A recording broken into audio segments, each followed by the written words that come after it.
Good morning, everyone. Welcome to another episode of Rants About Tech Live for Friday, December 20th, 2024.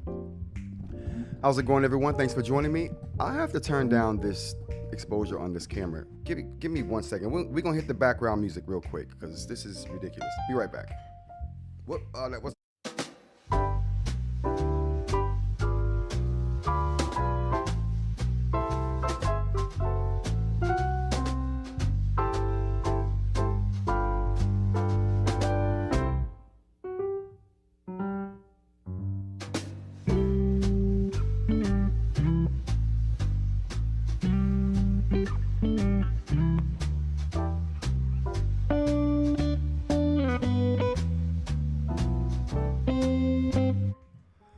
Okay. I mean, that's not too much better, but it's better than what it was. That was ridiculous. How's it going, everybody? I see we got some members in the chat today. Let's go ahead and call out the people we got here right now. I see we got Jason Jones in the building. Let's hit the air horns for Jason Jones here. When I think of Jason Jones, I'm thinking Jim Jones. How's it going, Jason? We got Mr. Media in the building today. Let's hit the air horns for Mr. Media. I know we got Dan here. We got Functional Doc in the building. How's it going, you guys? Good morning. We got, who else we got up here? Oh, we got Larry here. Good morning, brother. How you doing? And if I didn't say Dan already, Dan and Max, how's it going, you guys? Good morning. Good to see you. Max, thanks for the emails. Max just confirmed with some emails things that I've been thinking anyway, that Google's winning in the AI race. He sent me some videos of things that just confirmed that they're winning, which they should be. Let's go ahead and get to the chat. I think everyone was just chatting amongst themselves this morning. I think that's what that was. Talking about coffee. Ethiopian coffee bean. Oh, we got some expensive tasting coffee. We got some expensive tasting coffee, chat. Good morning, Mike. How's it going, Mike? Let's get the air horns for Mike. I didn't see Mike in there.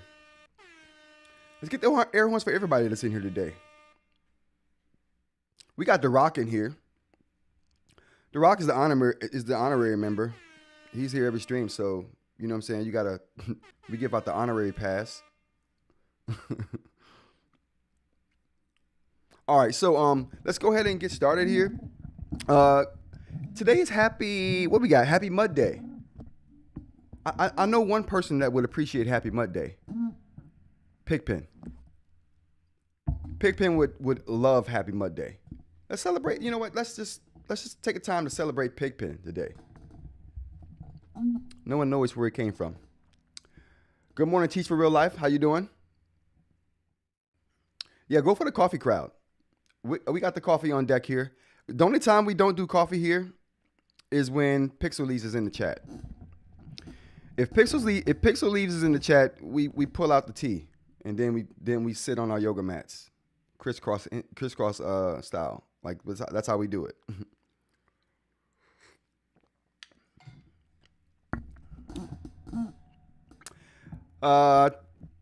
4 shots. Wow. That's amazing. Y'all do real coffee. Next thing we got is National Ugly Sweater Day. It's almost Christmas time. I'm going to throw a wreath up here today. I'll throw it up today. Tomorrow we'll have some festivities going on tomorrow. It'll be festive. Wait, I don't even have a live in the morning. Tomorrow is an evening live.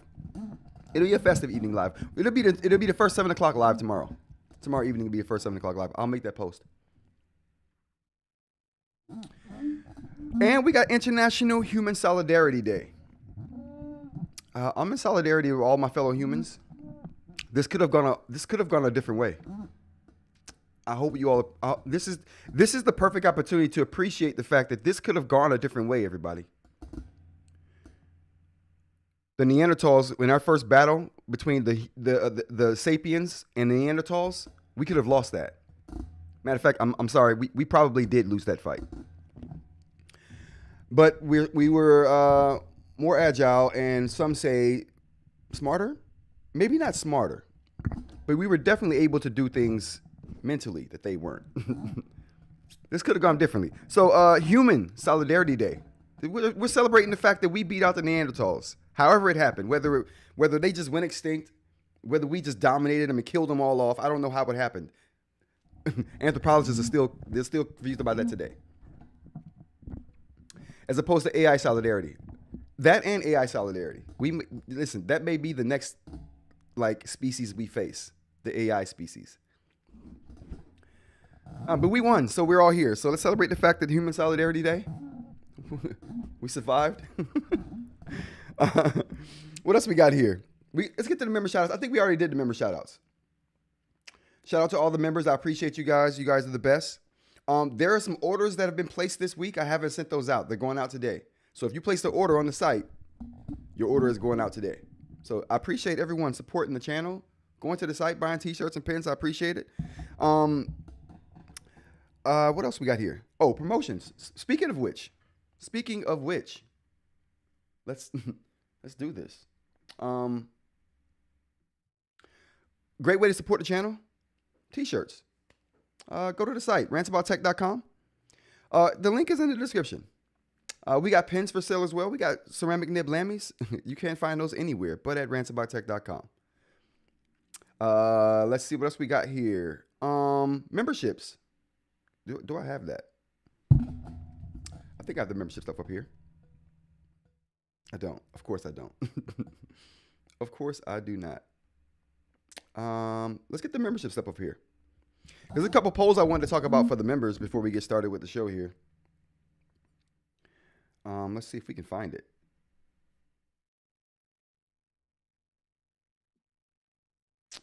Oh, there we go. Okay.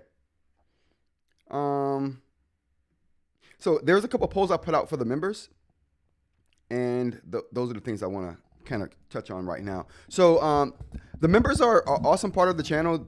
These guys pretty much help me with the direction that the channel is going, and they have a lot of input in what goes on the channel as far as what time are we doing lives, the direction of the lives. I even put out a poll recently asking, and that video will be up today.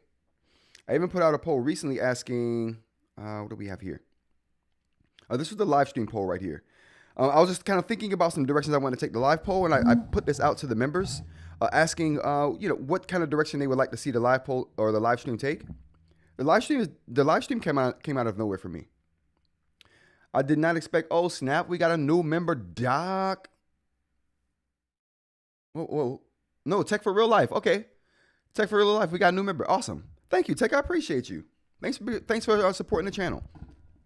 But the members get say in which direction the channel takes. So I asked the members what they want to see with the live show, because like I said, the live show kind of like came out of nowhere for me. I just kind of like wanted to learn how to stream for a whole bunch of different reasons, but none of them were to do a live show every day.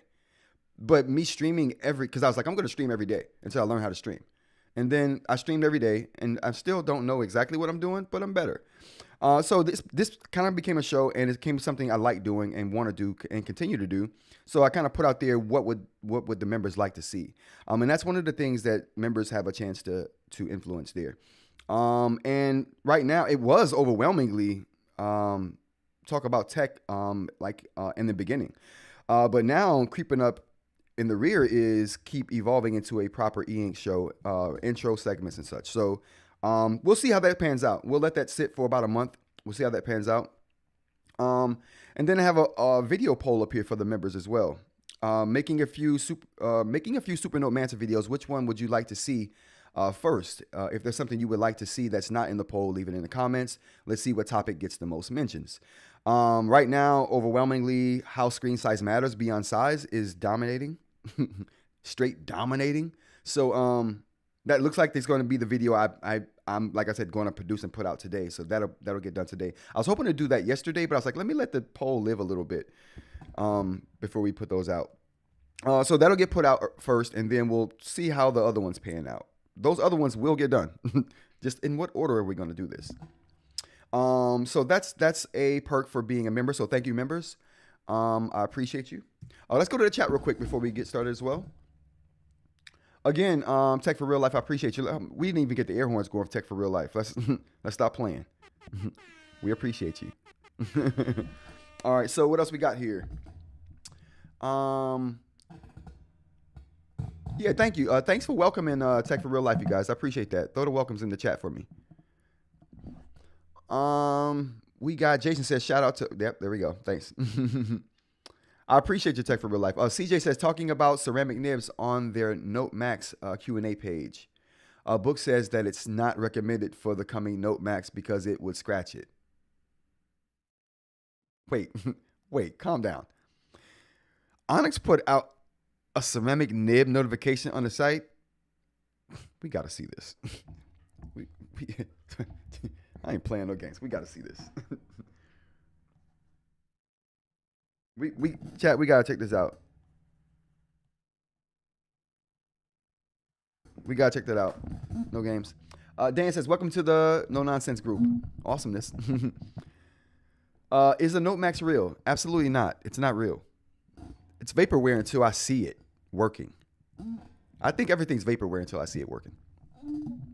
That's how I'm approaching CES. Speaking of which, CES is coming.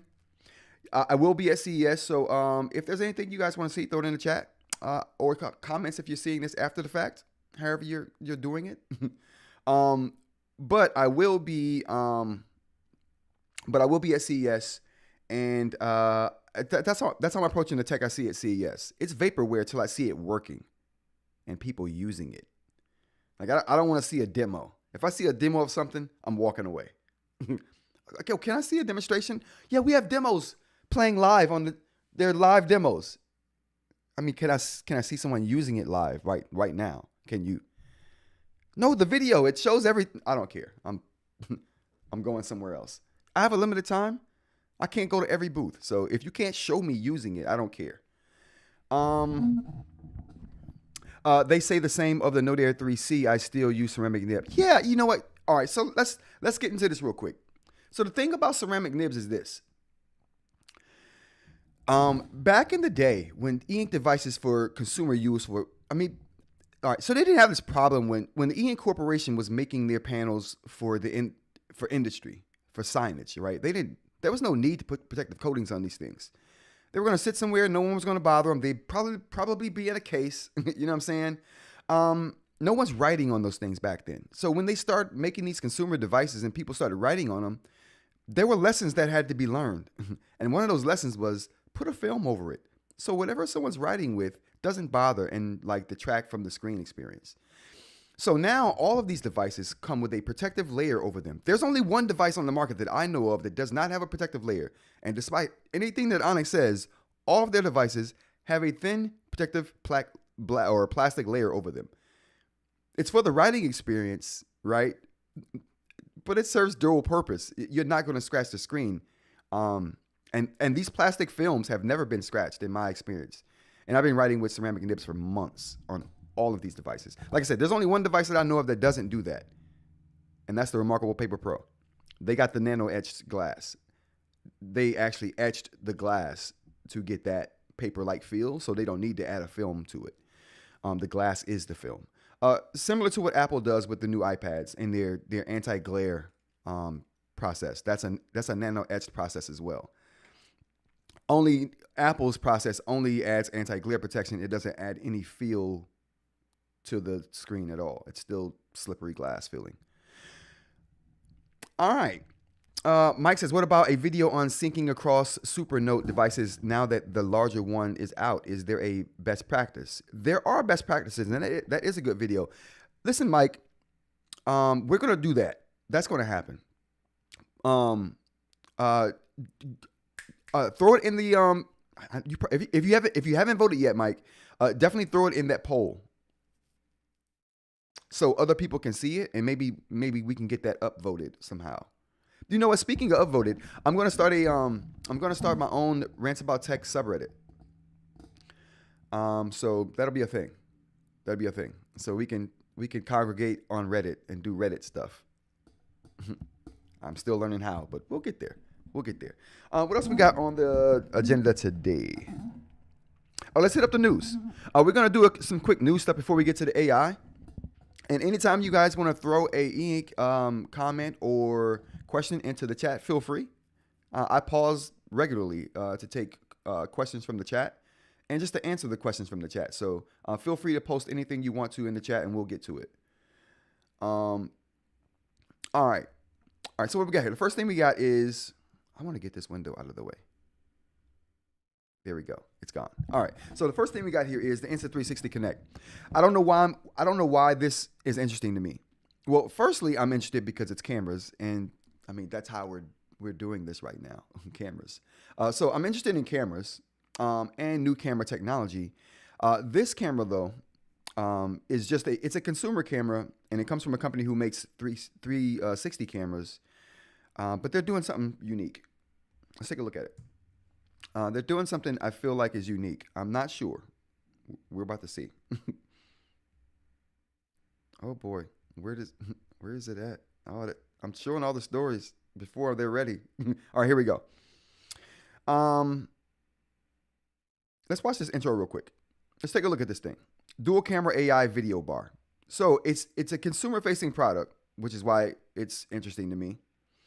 And it supposedly will do a lot of things that maybe I would want it to do, but definitely people that are in corporate America or who do lives, who do Zoom meetings and things of that sort may be interested in this. So let's take a look.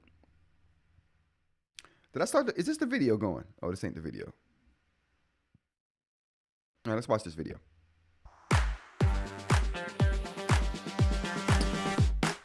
Oh, they're gonna make me go to YouTube for this.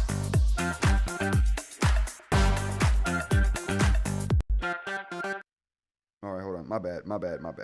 Let's go to YouTube to check this out. That was ridiculous. All right, here we go. It's loud.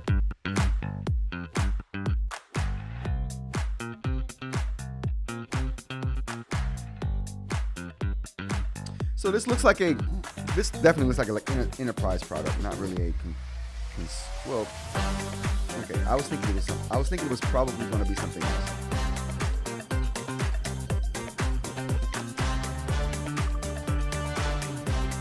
Oh, that's interesting.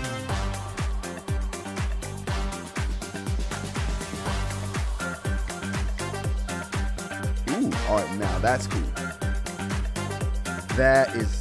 I like that. Let's pause that. I like that.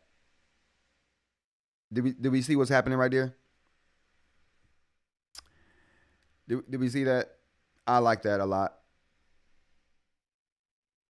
That will be interesting to me for obvious reasons. Professor Rod gets in front of the whiteboard and things are okay, right? But if Professor Rod had this, holy cow. Imagine the fun. That's what I'm thinking, the fun level. Imagine the fun that could be had with that. This looks like a good time. All right, let's finish it off here.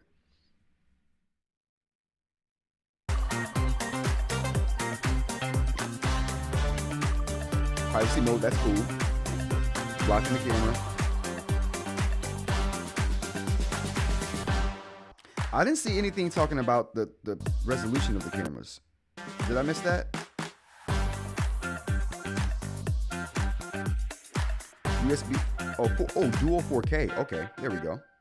110 degree wide angle. Okay, so dual 4K. Dual 4K, wide angle. Adapting microphones to the acoustics in the room. I'm interested in that. I'm more interested in that whiteboard mode. We'll see what we can do with that. We'll see what we can do with that. I thought that was interesting.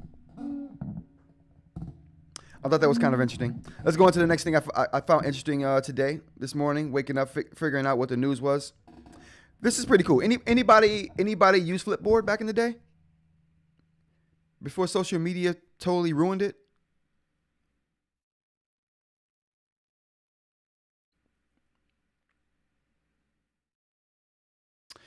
Yeah, I didn't even see the price of that. Let's go to the chat real quick. I didn't even see the price of that thing. $2,000? Yeah, I'm good. Professor Ratta do it the arcane way. We'll stay archaic. It's okay. Mr. Media says I stumbled across an Eink computer monitor, the Big Me B251. Someone reviewed that, and I watched their review of that. What do you know about this computer monitor? Is it worth the $1,600? Let's take a look at it. We'll take a look at it.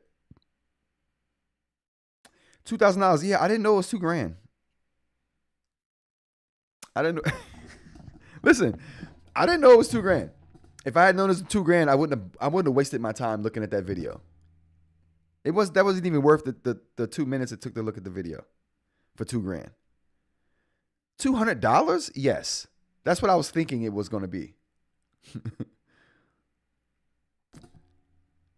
Yeah, Voya. There we go. What did he think? What did Voya think of the what is it called? The B251? When I see B in front of a number and it's got a 5 and I think of the B52s. It's an awesome group. It's an awesome band. If you know about the B52s, throw it up there in the chat. And that's $2K for the basic bundle? Interesting.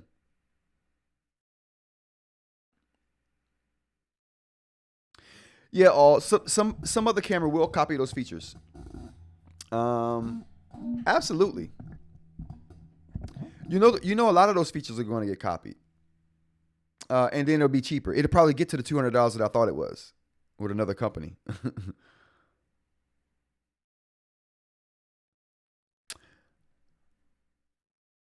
So, so Doc says it needs tuning, the monitor. Did Voya like it?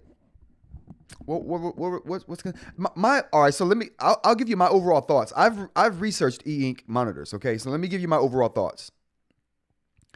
And yes, that whiteboard feature does look awesome, but that would be the only reason I would use it. And for $2,000, it wouldn't be worth that. For $200, it would have been totally worth me using it just for that whiteboard feature.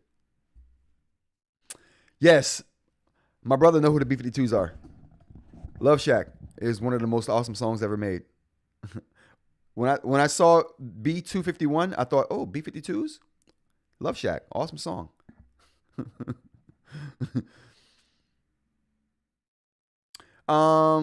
We'll get you some feedback on that. So, all right, let me talk about my personal take on, and let's go ahead and look up before we go to the Flipboard thing here. Let's go ahead and look up the B-52 for Mr. Media. Is the Big Me? I said the B252. It's the 251, right? Oh, it's color. No, this isn't the one that I saw. The one I saw was black and white. All right, let me give you my take on Eink monitors. Why? Like, why? So, and I say that because to me, Eink is best for reading, right? But to me, as soon as you sit down at a computer and you're sitting down at a monitor to interface with it, and that's your interface with the computer, you're doing other stuff. Either you're doing some real work, and if your real work is spreadsheets and documents, I don't care. I don't care. Still, a monitor, because the efficiency, the quickness at which things happen. Especially if you get into an efficient workflow that uses shortcuts. You don't have time to wait for a refresh. You know what I'm saying? If you have a workflow and you use shortcuts to get a lot of your workflow done, and if you use scripts, forget it. If you use scripts, forget it.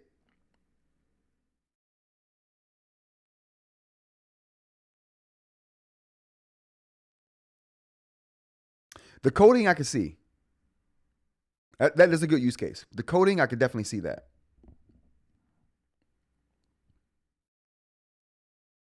But for me, if I'm using spreadsheets,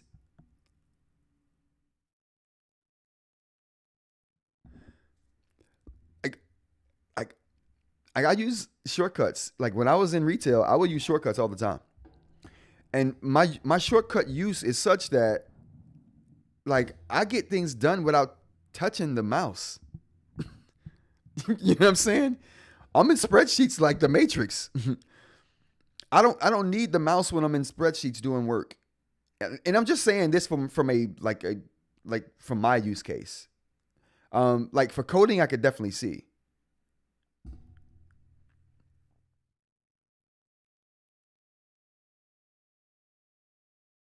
Secondary monitor, yes. For certain specific tasks, like things that are going to stay there. Like you have a secondary monitor and you're like, this, I need to pull up some information that's going to stay there. I'm pulling information from it. Perfect. But is that worth the $16,000 or $1,600 though?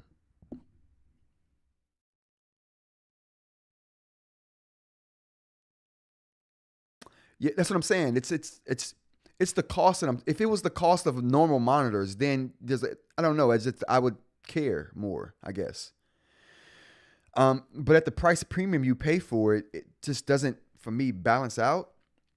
Especially for how a lot of people use their work monitors. I mean, like I said, I know people who have like 2 or 3 work monitors, and they're switching between tasks. They don't have time to wait for refresh, or for the wonkiness that sometimes is e-ink displays. But for coding, perfect. I can see that, and I can also see it for like I said, static images that are going to be there for a while. Perfect. But then I think, how often is that going to be? And at what price point does that become feasible for someone? I don't know if $1,600 is it. All right, I'll take care. Peace out.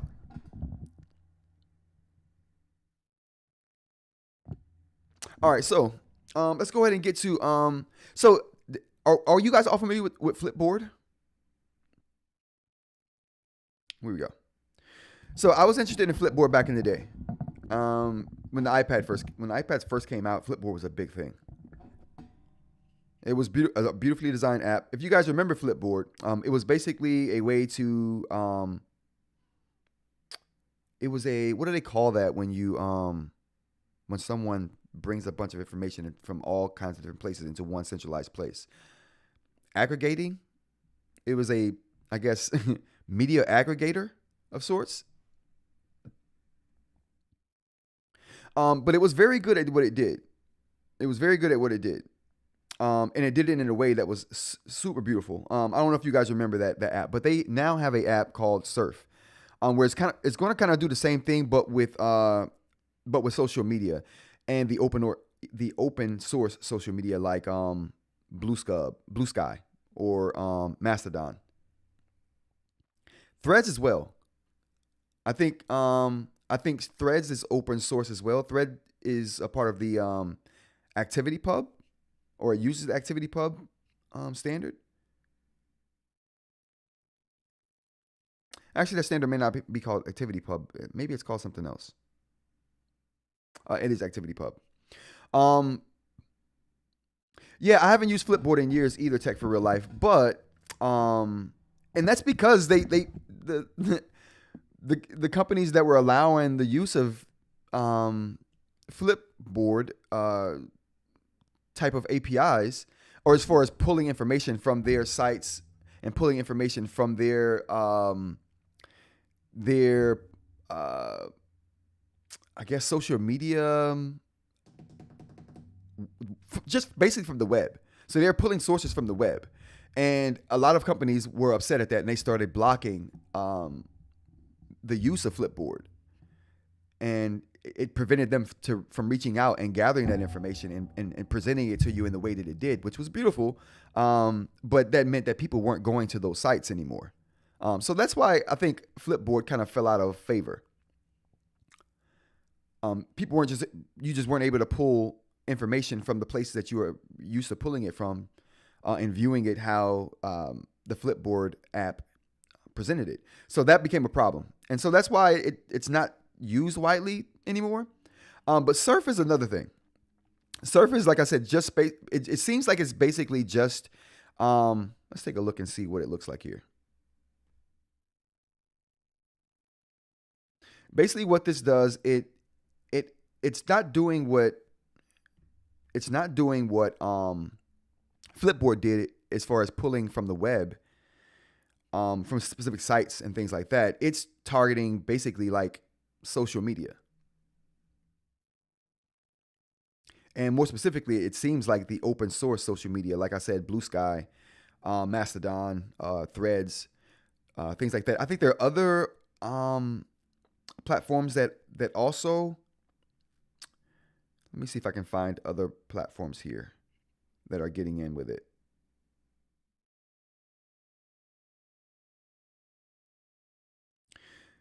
From what I read earlier, it seems like there were other companies that were interested in doing it, because there was feeds coming in from a lot more than just those three platforms. But what it seems like to me is that this is going to be a way for you to like get a curated feed of the things that you just want to see, and share that feed with other people. So that's going to be one of the features here. You'll be able to curate a feed for yourself throughout all of these platforms. And like I said, I think other platforms are joining it as well. I have to look at some other sources to kind of confirm that. But there are other platforms that are joining, it seems like, other than those 3 ones that we just talked about as far as social media goes. And it's going to present you with information as far as whether you want to see all the video from those platforms. You can just sort it by whether you want to see just the text from those platforms, whether you just want to hear the audio from those platforms. So you can filter what you see by media type. And like I said, it's a curated list of just the things that you want to see. And then once you curate that list, you can share that list with other people. So I thought that was one of the cool features here. And mainly because it's coming from the company who made Flipboard. And I'm an old school Flipboard user. And I thought this was super interesting that they were not revitalizing Flipboard, because this is different than what Flipboard did, but they're revitalizing the UI, which is what I liked so much. The Flipboard UI is what was so awesome about it, in my opinion. The way they presented the information to you in a way that you actually wanted to interact with it. So that should be hitting here. Let me see exactly when this is hitting. They're just making this, so I don't think it's out yet.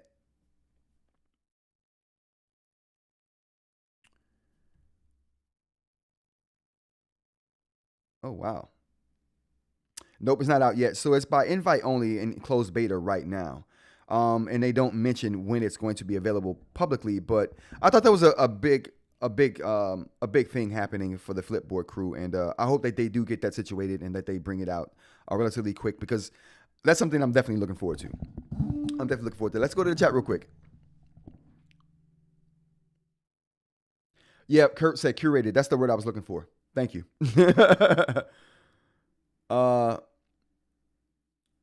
Did I just publish my Samurai Pen short? Yeah, Max. Yeah, it came out this morning. I forgot what time it published. I got a short coming out every morning this week.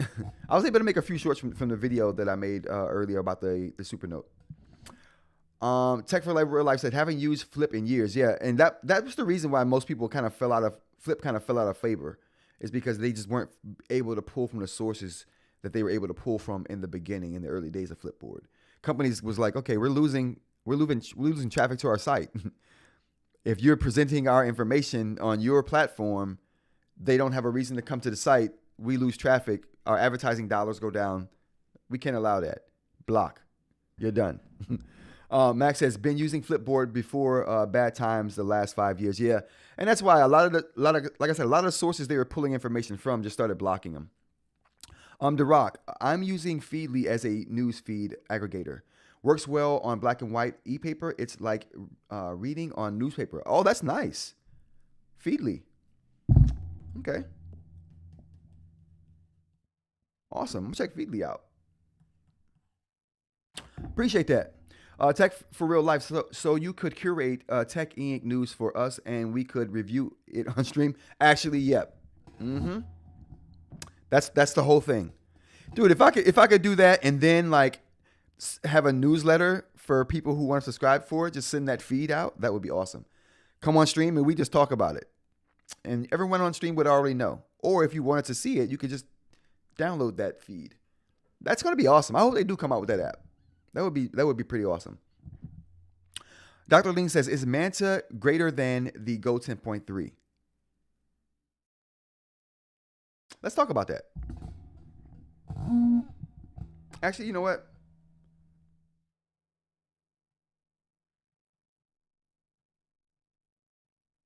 Okay, we're putting that on the list here.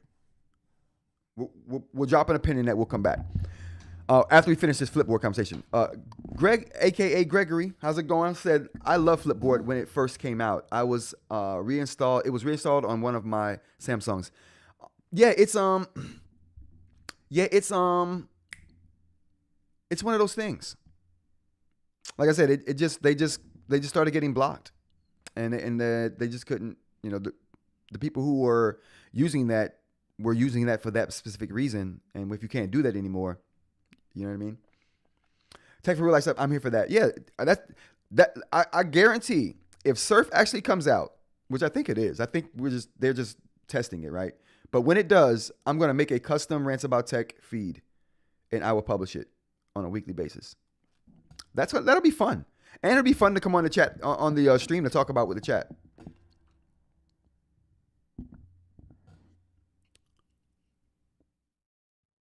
All right, let's go ahead and finish up here. Before we go on, what we got on the list here, on the news list, let's go ahead and check out the these two suggestions we had in the chat. So someone suggested earlier, I don't remember who, said Boox ceramic nib, and they say on the site. I want to see this where they say this at.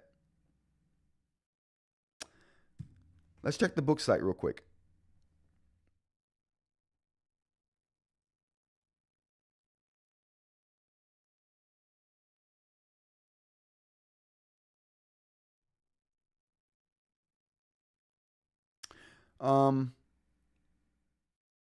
Let's check the Go 10.3 here. I mean, not the Go 10.3, the Tab X. I mean, the Max X, or the Note Max.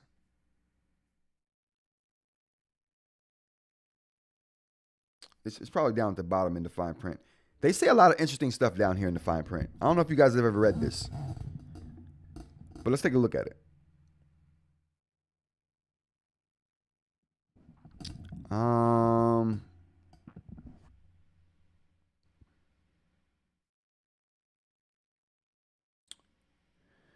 The preset reading appearance in the Neo Reader is available with the latest Boox firmware. The Max is compatible with 26 digital formats. The outline in the Notes app is available with the latest Boox firmware. Boox Super Refresh technology is exclusive innovation unveiled by Boox in 2022. Boox Drop is a feature built into Boox. Blah blah blah blah. Where's this nib talk at? Chat. Anybody know where I can find this where they say that you shouldn't use ceramic nibs on the Note Max? Where are we seeing this at, chat? We'll get back to that. While we look up that right there, or wait for an answer on that. Let's look at the A5X2 Manta while we talk about it for a second here.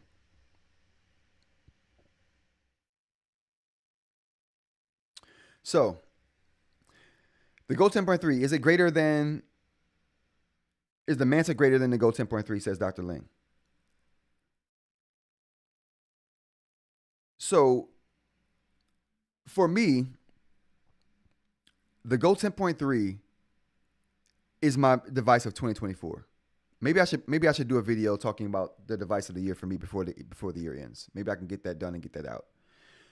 But I'm telling you guys here that for me personally, the device of the year was the Go 10.3, despite the Manta releasing.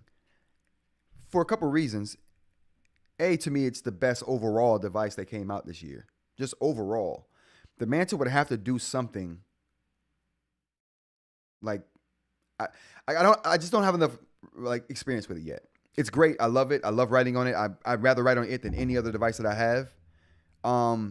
But it's not beating the Go 10.3 for me yet, if that makes sense.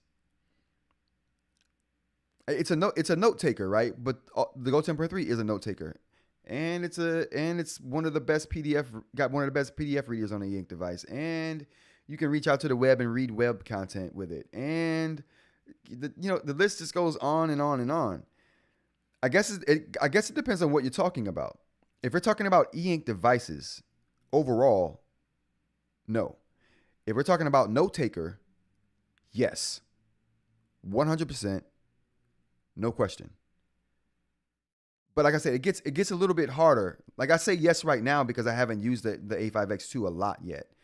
And some people have a lot of experience with the bigger form factor. I don't. So that's what I'm getting used to before I make a definitive, or before I can give a definitive answer on whether I feel like it's better or not in that respect.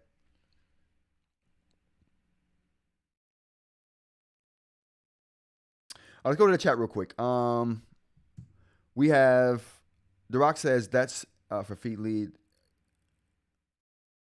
Yeah, try it out. Links to anything with an RSS feed. Yeah. Mm-hmm. Oh yeah, we talking about Feedly.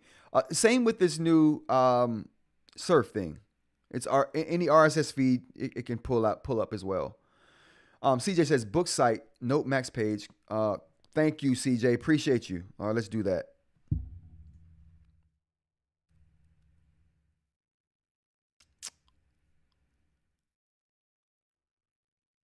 Go 10.3. 18th of December. Max. Okay, cool.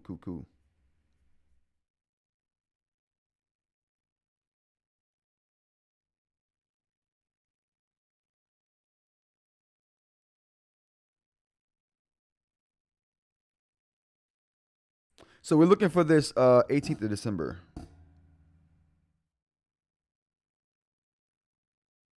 All right, so we're looking for this question that's asking about the ceramic nib.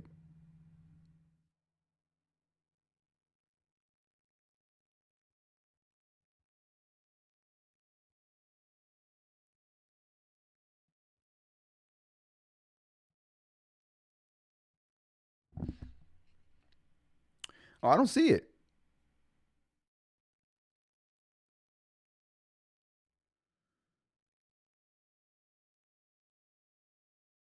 I see the backlight one. I see the glass or plastic, but I don't see where they say don't use a ceramic nib. Am I missing something? Let me know, chat. Did I miss something here? Because I don't see a ceramic nib specific question. They did actually, like I said, about glass and plastic right here, and it is a glass screen with a flat cover lens. It provides a paper-like writing experience. Oh, is that what we're talking about there? We're talking about this right here. Yeah, I don't know that is a direct question about ceramic nibs or not, though. I guess you could correlate it. You know what I'm saying? But they're saying it has a flat cover lens. All of their devices have that. Like that, the Go. If you look at the Go 10.3,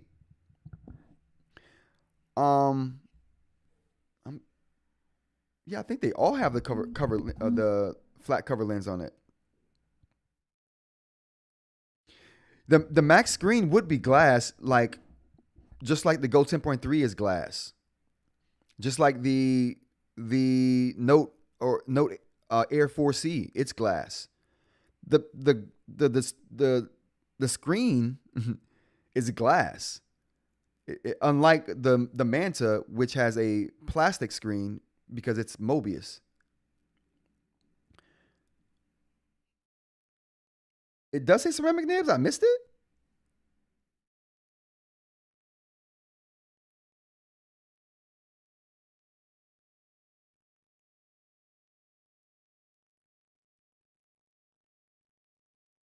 I only see 3 posts from the 18th. This one that says Sam, which is a keyboard and support backlight question. The RJ one, which says screen or plastic, I'm just asking for the right experience, and they say screen of Note Max is glass screen with a flat cover lens. It provides a paper-like experience. And then the last one on the 18th is Max Note. It says Boox Note Max currently out of stock. I don't see the purchase button, and that's the last one on the 18th. Like I must be missing something. Oh, it's on the 17th, not the 18th. Okay, my bad. My bad, CJ. It's on the 17th, not the 18th. Okay. Hello. Can Boox Note Max be used with ceramic nibs? P.S. Also, don't listen to the first review. I'm delighted it doesn't have a front light. Thank you. All right, dear customer, we are afraid that the ceramic nib may damage the device's screen. We do not suggest using a stylus with a ceramic nib on the Note Max. Thank you very much for your understanding. Okay. Oh, my bad, CJ. Time zone related. My bad. I literally wasn't looking at anything but the 18th, which is why I literally did not see it. My bad. Good point. Thank you. Thank you for doing that research. Thank you for bringing that up. Now let's talk about it. So I just discussed that let's look at this lens thing. Let's look at this lens thing. We'll research. Let's look at the Go 10.3.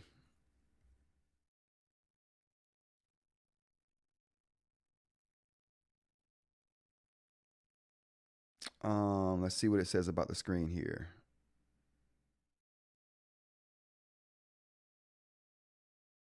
It doesn't mention the screen there. Let's look at the specs.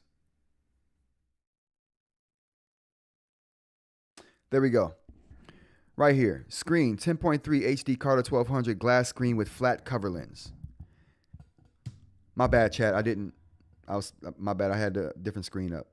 So what I did was I went to the Go 10.3 specs page. And then I scrolled down to the hardware section and I highlighted this right here. It says screen 10.3 inch HD Carter 1200 glass screen with flat cover lens. That is the same language they used in that response that we just saw. My point in bringing this up is that all of their screens have the same language and they all use the same flat cover lens and they all still have a plastic writing surface on them. I mean, maybe the cover lens is maybe that flat plastic, maybe that thin plastic writing surface is what they refer to as the flat cover lens. I don't know.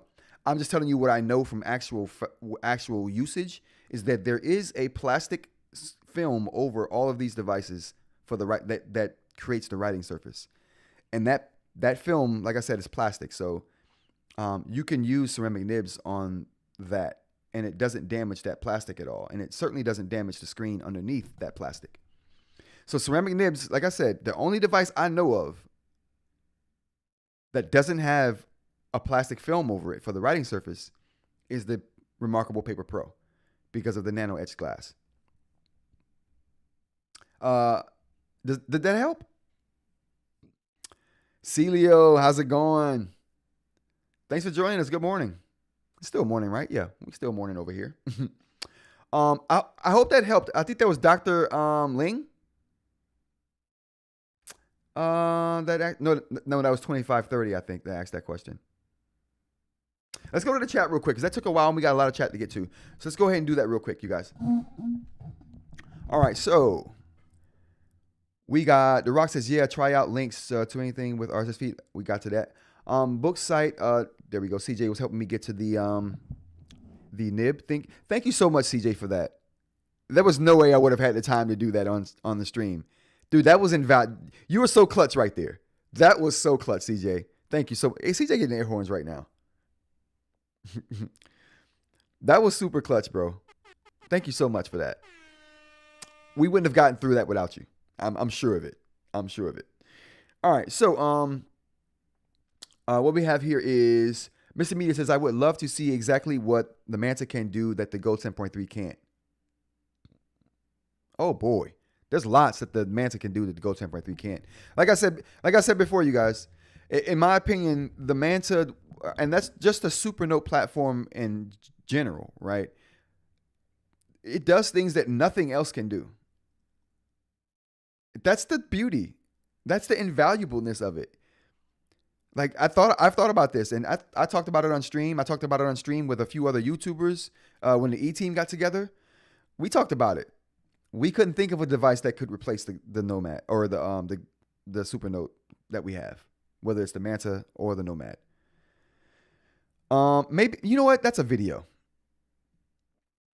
That's a video. We're doing that. We're doing it, Mr. Media. I only got to write that down because I've been thinking about that for a long time. All right, we're going to do that. Tech for Real Life says, that is very use case. I am using the Go while I wait for my A5X2 to arrive. I work in healthcare, and the Go is my second brain. I see the Supernote as my second brain, and I see the Go 10.3 as my productivity device.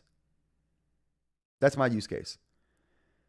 Everything I think, everything I want to do, organizing goes into the Supernote.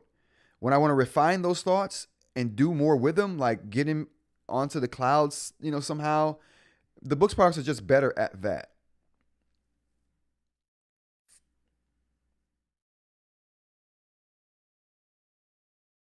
Same for me. The Go 10.3 is my main device to run my day.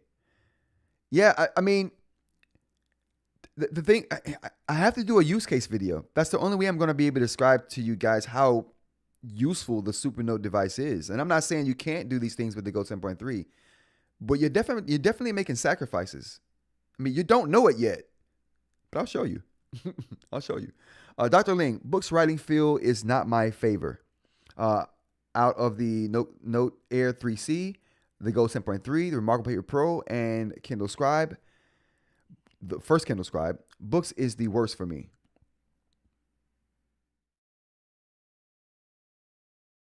Okay. I think the Go 10.3 feels pretty good, though. I haven't tried. The Remarkable Paper Pro is spot on. If you're somebody who's looking for a paper on pencil feel, the Remarkable Paper Pro you can't get better than. There's nothing that comes close to it. And it's so good. It sounds like pencil on paper. It feels like pencil on paper. I just don't like pencil on paper. I'm going for that pen on a stack of paper feel. That's what the Supernote gives me.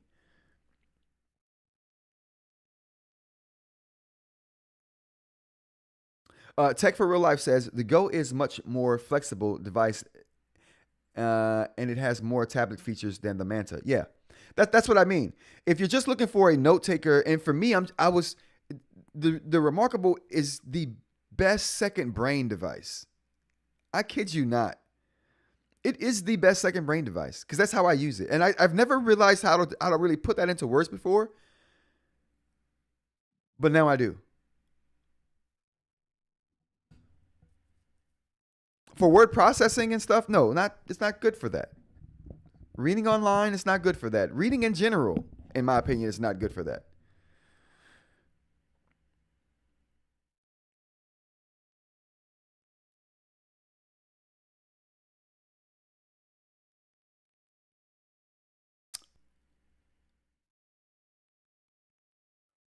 We got a lot of chat. I'm still looking through you guys. I'm just getting to the part where I left off at. I keep hearing Supernote does things that the Go 10.3 can't. It does. It does a lot that Go 10.3 can't. It does a lot that nothing can. A Supernote more secured since you can air gap for HIPAA. Yeah, definitely. You never have to have it online. CJ says it was right there. My bad. I kept missing it, CJ, but we got there. You can air gap pretty much any device by turning off Wi-Fi. Not necessarily, Dirac, because how are you going to get updates to those devices if you don't turn on the Wi-Fi? The Supernote allows you to update the device without connecting it to Wi-Fi. You see what I'm saying? That's a different animal altogether right there. If they add encryption, oh boy. Let me do it one more time. They got something. All right. Dr. Ling says Boox. Dr. Ling, Boox approach to touch palm rejection is frustrating to me. Remarkable Paper Pro and Scribe has handled it better, in my opinion. Curious to see how Supernote holds up on that regard. I'll say the palm rejection is better for me on the Manta than it is on the Nomad right now. And overall, the Supernote palm rejection is better than the Onyx with their Boox platform, but they both still need work. Tech for Real Life says, is it in the fine details? The Supernote is HIPAA, and it is just better for taking and structuring notes. I also think it is more user-friendly in terms of UI, and it is modular. Yes, for all those reasons, Tech for Real Life, the Nomad is just better. You're right, it's in the fine details. But let me tell you something. When I first got the Nomad, that was the first Supernote I ever owned. Loved it. I still love it. When I first got that device, I hated it. I hated the writing feel. I hated the structure. I was like, why is their file structure visible to me? Like, that really made me mad. I was so mad about that when I first got the Supernote. I hated that when you went to files, it showed you a file structure. I'm like, dude, just why do I see all that? Just show me my notes and where they're at. That's all I want to know. But I came to appreciate that. I hated that. So I don't know why that burned me so much. I was so burnt over that. Slowly, though, literally days before I was going to send it back. Days before I was going to send it back, I was like, the date was set for me to send it back. It was the day before my return window was closing. So the day before that, 2 days before I sent it back, I had an aha moment with the Supernote. There was an aha moment. And you know what that aha moment was? The quick access menu. You know what? I'm gonna just show you. I'm gonna show you guys my aha moment. When I realized, see, and this took months. Well, not months. It took weeks of being with the Supernote before this was even revealed to me as, because there's lots of things that you don't know about a device when you first get it. Like you find these things out over time. Oh, wrong device. You find these things out over time, and then you kind of like run with it. But this is one of those things I knew it was there, but I just didn't know how useful it was. And this is something that you're going to find throughout the Supernote. And after I figured this out, other things became apparent to me. And I started doing more digging, like, oh, what else do they have? What else do they have? What else do they have? And I was surprised at every turn. So here we go. Let's get this down here. Oop, wrong way. All right, this is the Manta right here.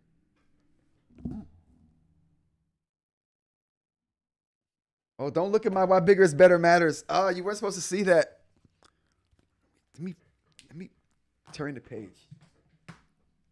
You guys aren't ready for that. You're not ready. All right. What do we got here? We'll go to files. Okay, we'll go to files. I don't even know where this is at. Okay. What I'm going to do here is, oh, stop looking. Cheaters. What I'm trying to do is I'm trying to find, where we at here? I'm trying to find a note that has some things that I want to show you in it already, so I don't have to create this kind of list here. Oh, there we go.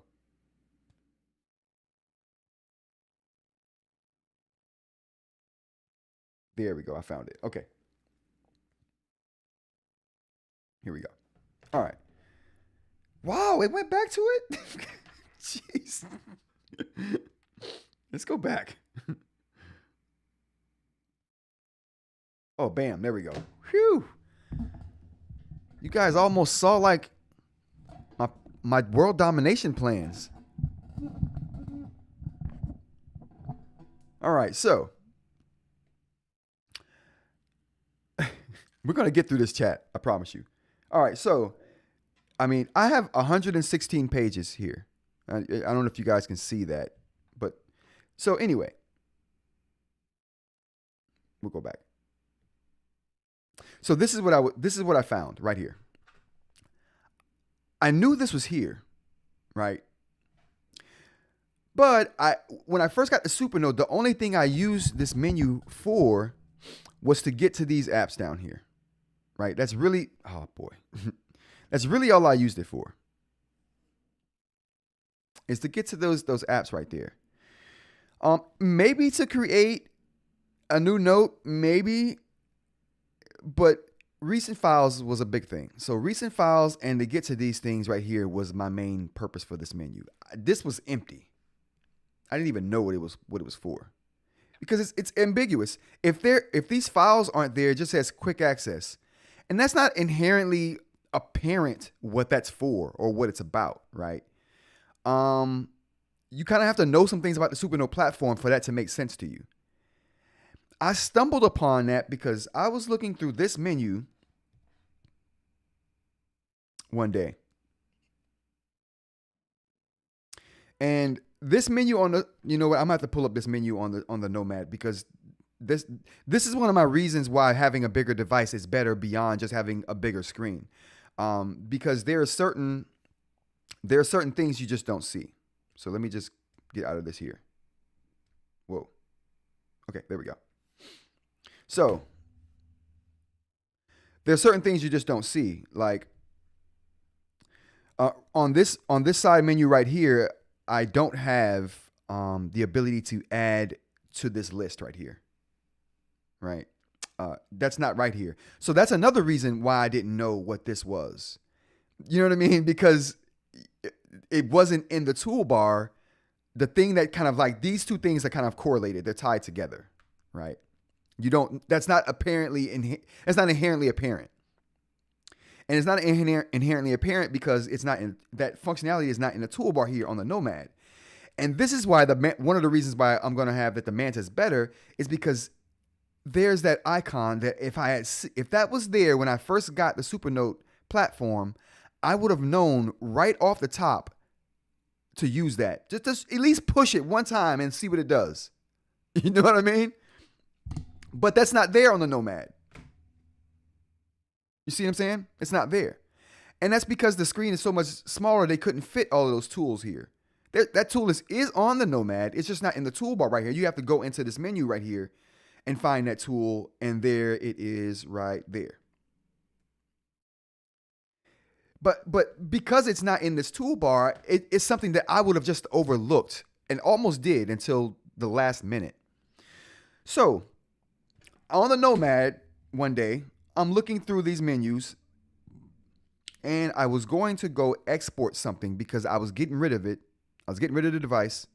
And I was like, all right, let me figure out how to export a few of the files I've created on here so that I have them before I send the device back, right? Because I was like, this is not for me. Then I was like, quick access? What's that?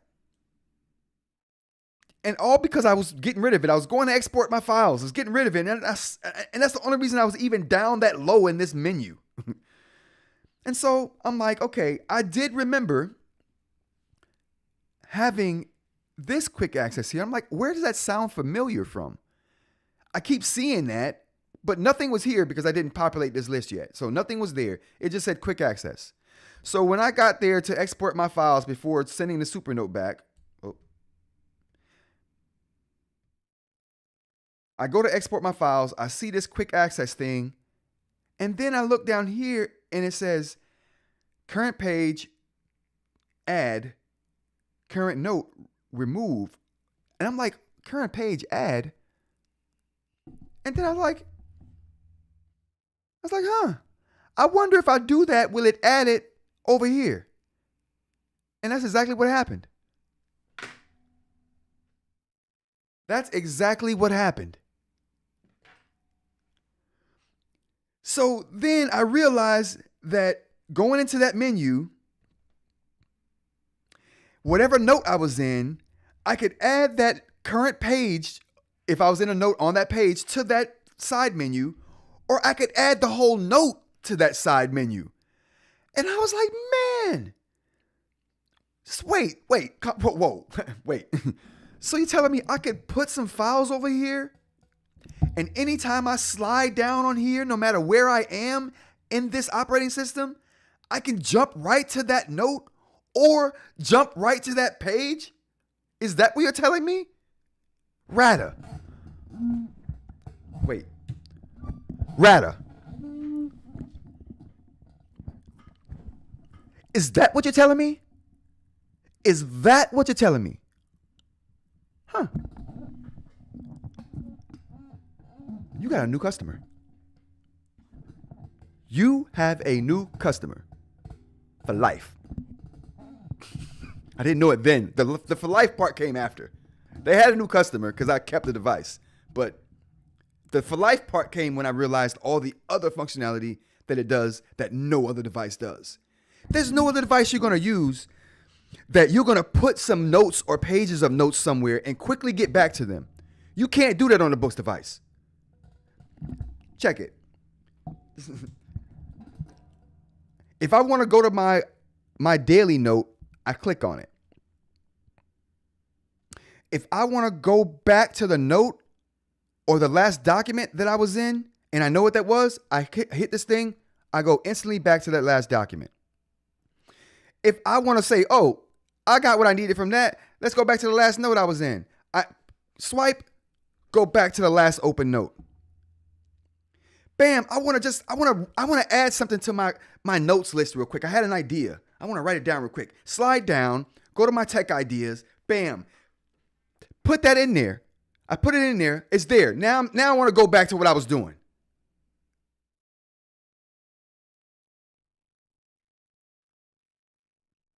You can't do that on a Boox device. You know how long that would have taken me if I was on a Boox platform device? I don't care which one of them it is. The Note Air 4C included with the firmware 4.0. It can't compete. Nothing can. That's what I've been trying to say.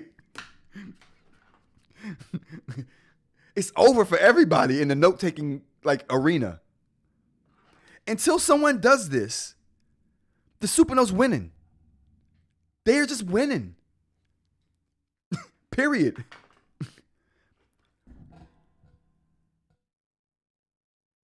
Links do.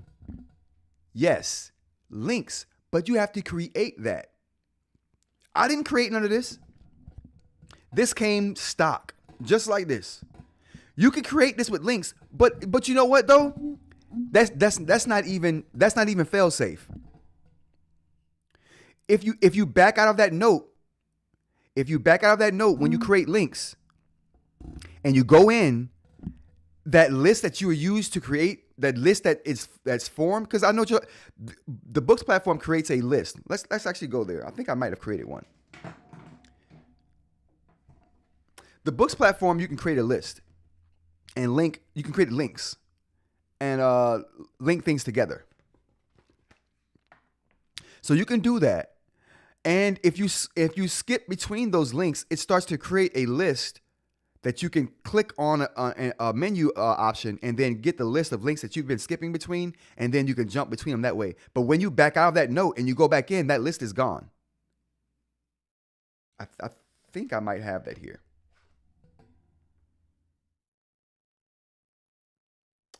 It's got to turn on. I think I might have that here. Can anybody confirm that for me? Because maybe we don't have to do this if someone can confirm that for me. But at the very least, even if the list does disappear, I'm certain of that. Once you back out of the note and come back, it's gone. It populates itself as you move through the links.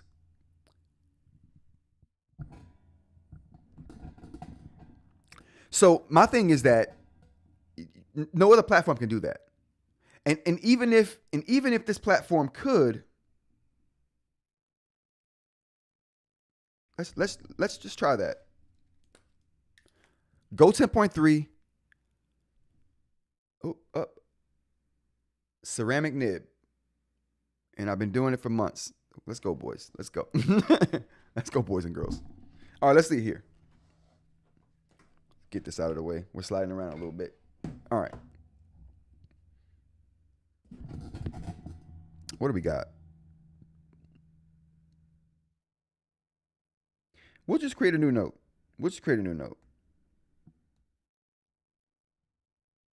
Can we create a new note? All right, quick notes it is.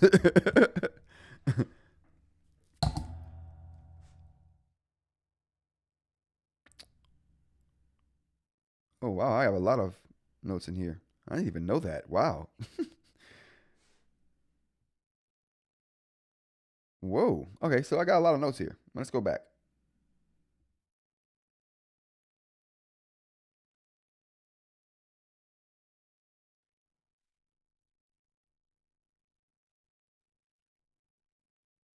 All right, so we're just going to create some links here.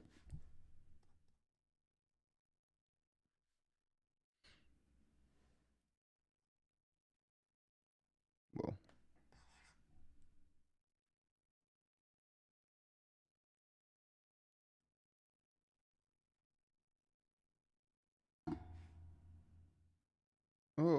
Oh, Manta.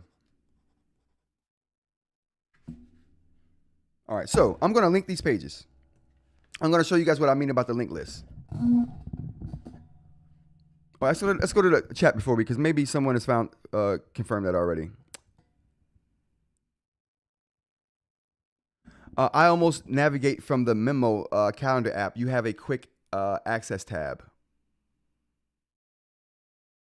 No, A quick access tab to what? We'll look at that too.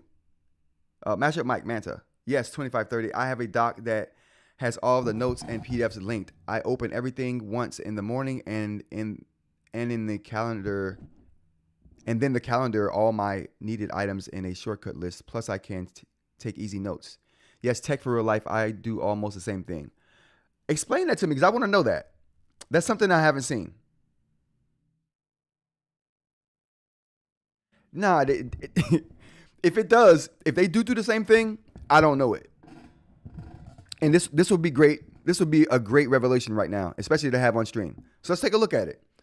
If the Boox platform can recreate the quick access menu that the Supernote does, I do not know it. And I would love to know how you guys do that. So let's do that. Let's go to the calendar app. You guys mentioned the calendar app here. You said the calendar app has a quick access menu.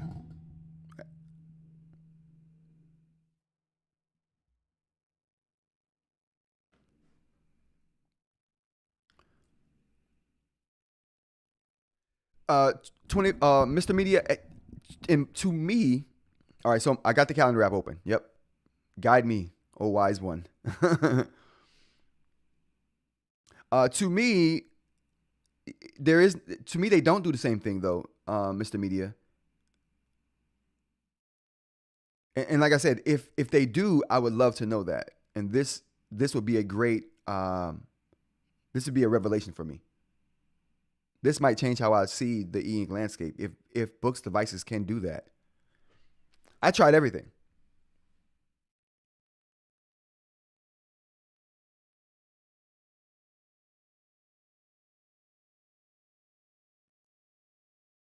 What are we talking about this list right here? Wait, stop. That's what y'all consider the quick access? Yo, calm down. Let me show you why that's not anything close to the quick access menu. Let me show you guys. I'm gonna use the Manta for this.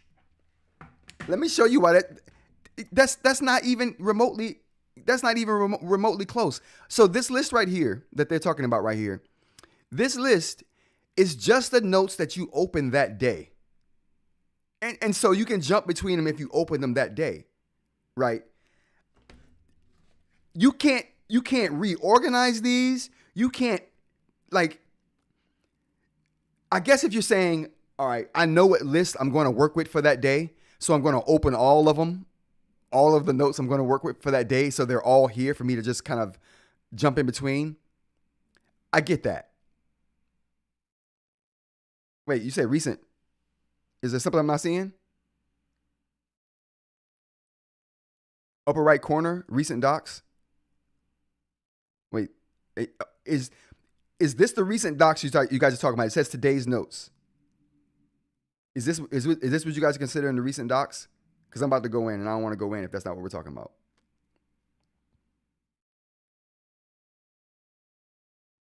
Yeah, teach me. I want to know. Like, I literally want to know if this is better or at least as good.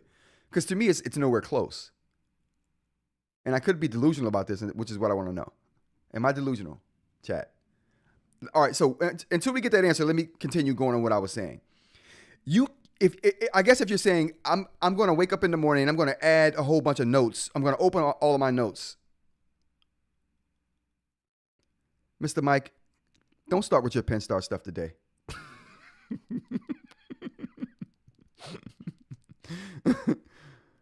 So if you're saying, all right, let's get to this. Oh, he says it works like the recent docs list, not like the quick access. Okay, so that's what I'm saying.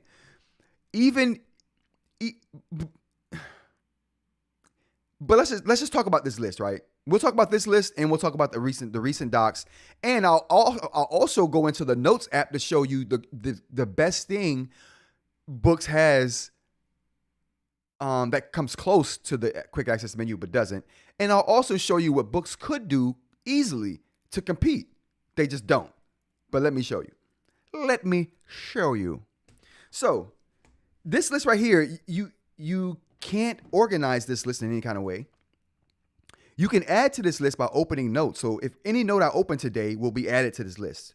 So this does create a list for you of sorts, because anything you open will be added here, but you have to recreate that list every day. or click on the previous day that you created that list and they're there. You know what I mean? It's cumbersome. You have to do things all the time to maintain that list. I don't have to do anything to maintain this list.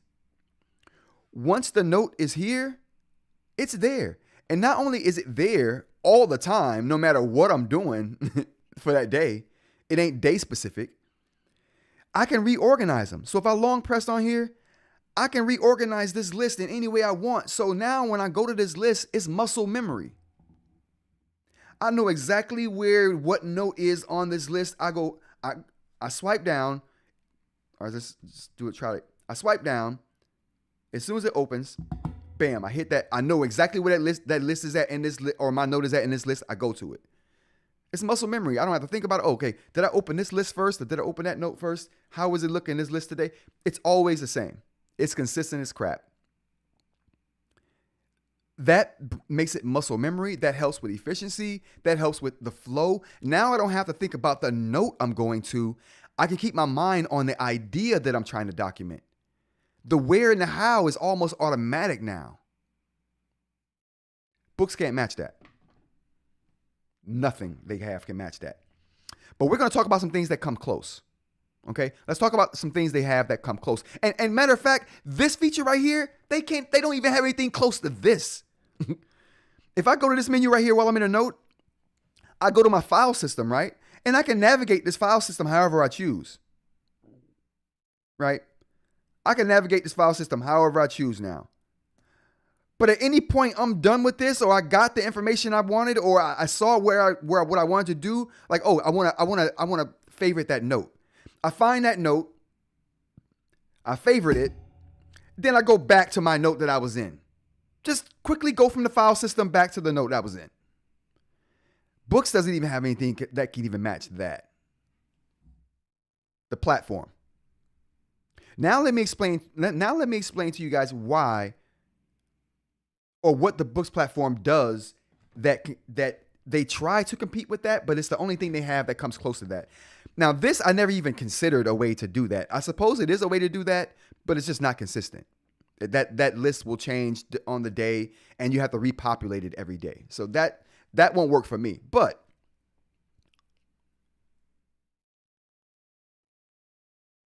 nah, I ain't talking about the 4.0 beta yet. That's gonna be probably tomorrow night, or maybe Monday morning. I'm going through it. I'm ready to go on a real big tirade. Tyrant. But I want to get more information before I do that. I want to know what I'm talking about first. Because if I talk crap, I want it to be good. All right. Anyway, here we go. The Boox platform. Actually, before we dive into that, let's go to the chat real quick. Before we dive into that,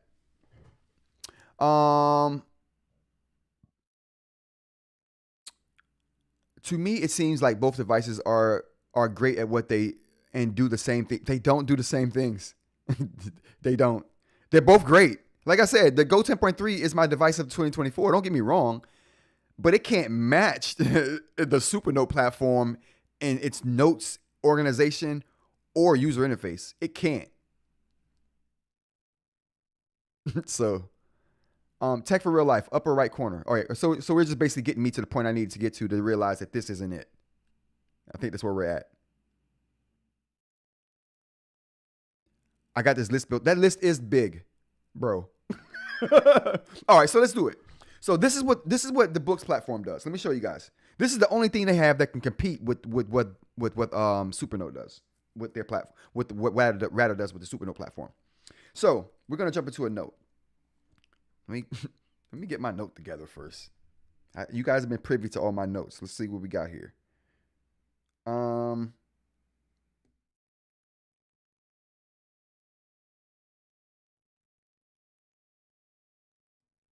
Man, It's all sensitive information right here.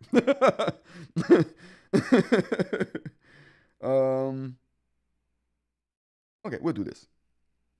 All right, here we go. All right, so this is the best thing that they can do. The recents doesn't change daily in the calendar app. Oh, the notes. The notes recents list. That notes recent list is garbage. Let's talk about why. We're gonna get there. We're about to talk about that right now. All right, so this is a note I have. The best thing that Notes or that Boox has that can compete with that quick access menu that's on the Supernote platform, where you can just swipe down and get to any note you put in this list. You can put 8 of them here.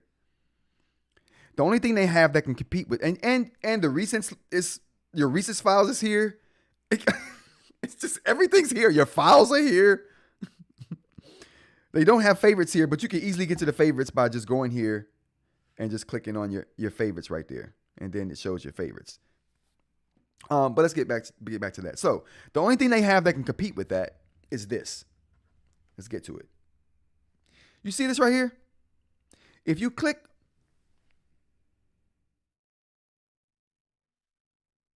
all right, can we see that? We good to go? All right. If you click on that, you'll get that. That's Onyx's answer to quick access. This is their answer. I say that because it's the only thing they have that you can get to while you're in your note to get to another note. So to do that, you click on the folder. And now you get this drop-down menu to where you can select whether the list that's presented below you is your favorites list, or you can select your recent notes as a list that appears below. You can do local notes, all of the notes you have on the device, or you can do your reading notes, which is like your digest on the Supernote platform. Let's just say every time it goes to the favorites. Let's just say every time it goes to the favorites, because it does. Let's close that again. We're going to open it again. We go here, that's 1 click. We go here, that's 2 clicks. Now, assuming that the favorites list is the list that we want. One more time. 1, 2 clicks. We still haven't selected a note yet. Now we have the option to select one of our notes. Let's just say this is the notes we want to click on. That's 3 clicks. Now that's assuming the note we wanted was in our favorites list. That's 3 clicks. Now let's assume the note we want is in our recents list. So we can go here, 2, 3, 4, now 5. That's 5 clicks to get me to the note I want from my recents list. If I'm in the note already.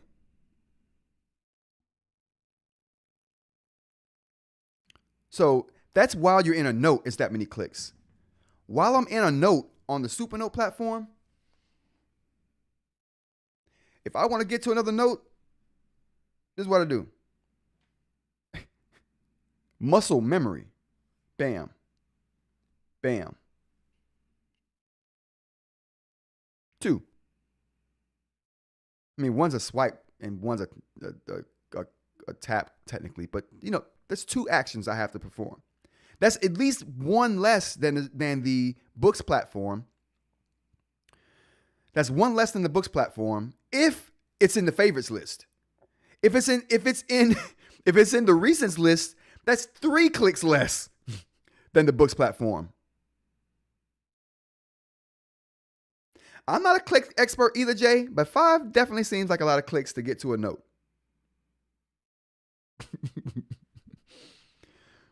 Now, let's just say, and now I know some people say, yeah, but I have my home screen set to a gesture and I can just get back to my notes, or I have my notes set to the gesture and I can just get back to my notes from whatever note I'm in. I could just do whatever gesture. I have that too. Mine is a swipe up from the bottom middle. So I swipe up, I go back to the notes. And then if I'm in my recents, I can click one of these notes right here. That's good. Now, what that does, it takes me from 3 clicks to 2 clicks. Because, all right, let's go back into a note here. So I'm in a note. One gesture takes me to my recents. Then 1 click takes me to whatever I want to look at, right? Similar, very similar to this. Whoops.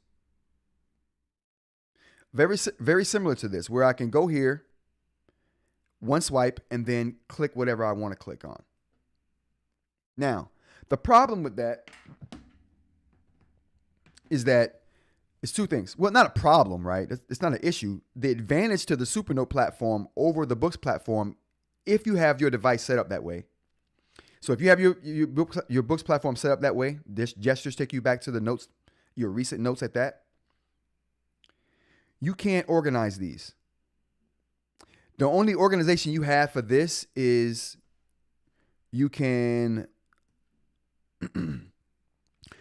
organize them by, you can sort them by time updated, you can sort them by time created, and you can sort them by name, which is cool. I can do that here too. Right? That's an option to me. Now, I mean, honestly, if we want to be real about it, that Boox suggestion I just did is no different than what you could do with the Supernote platform when you go right here and then you go to your recents right here, right? Same thing. But the beauty of this quick access menu right here is that unlike this recents list here, unlike the recents list, I can organize this.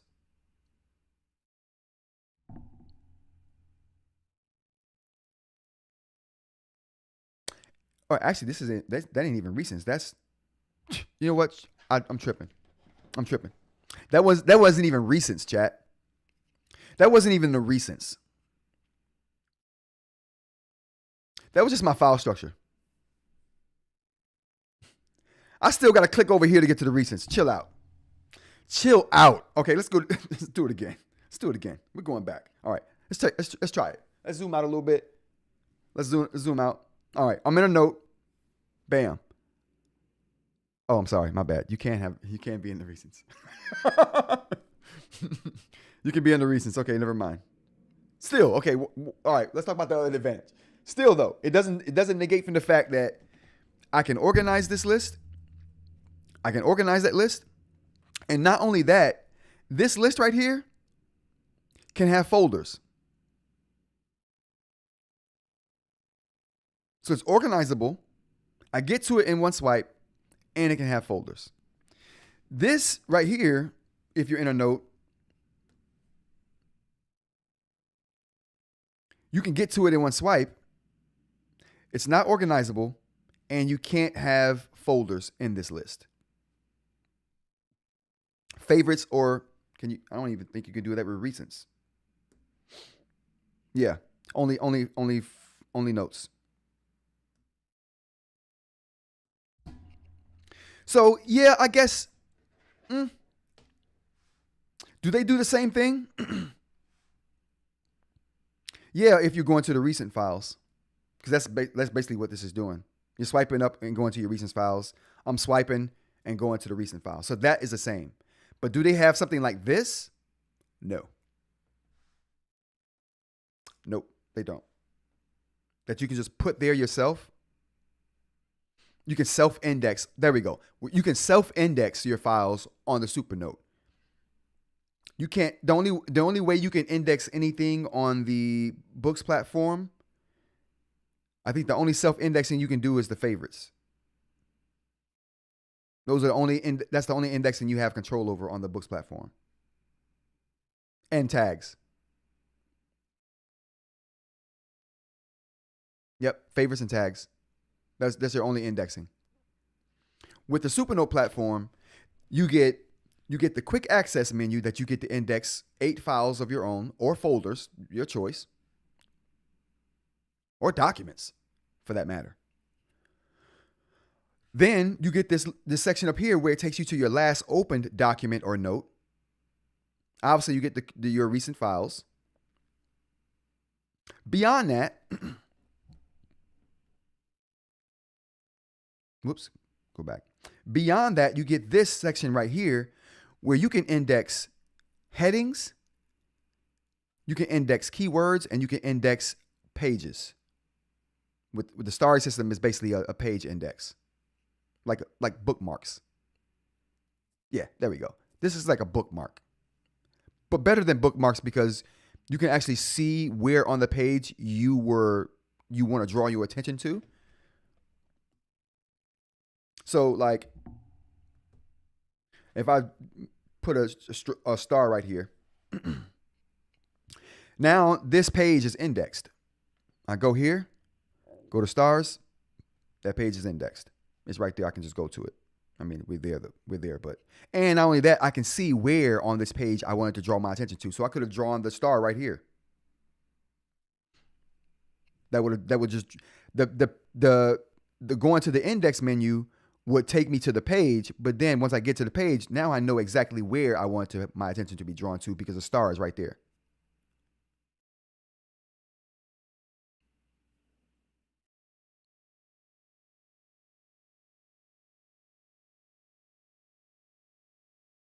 Yeah, it is a different workflow. I mean, everybody, The Rock says the difference is directly in a note because Supernote doesn't have a home screen because all that org folders and sort recently, etc., is found in the Boox note home screen. Different workflow, but that's how we do it. Yeah, I mean, it's a different workflow. I'm not saying anything is better or worse. I'm just saying what's there and what's not there, right? Like, the Boox platform doesn't have a quick access menu like this that does the indexing that you can do with this. Even the headers, like this is a have and don't have situation. They don't have true headers. Well, they do in the organization thing where you can create outlines, but that's basically you creating your own note file structure. You don't have to create the file structure for your note here. It's done for you. And like efficiency is something that's quantifiable. Like you can quantify efficiency, and this is supremely more efficient when you're trying to do a table of contents. Because here, and that's what I was about to get to, and here, if I wanted to make Safari Vista a header, I have to only do one thing. I circle it, select header. It's done. It's done. Now it's in my headings, organized for me and everything. I don't have to rewrite it out. I don't have to organize it or nothing.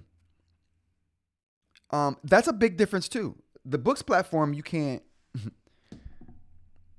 do that.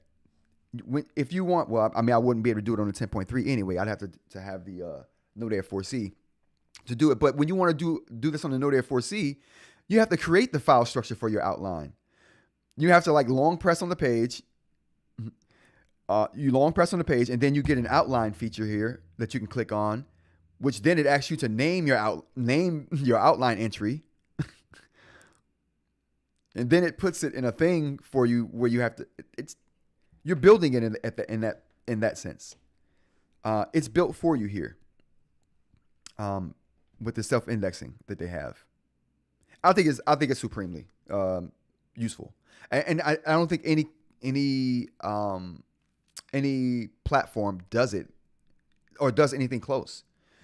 Like I said, for me, the Boox platform, the closest thing they have to that would be this, and that's not necessarily efficient.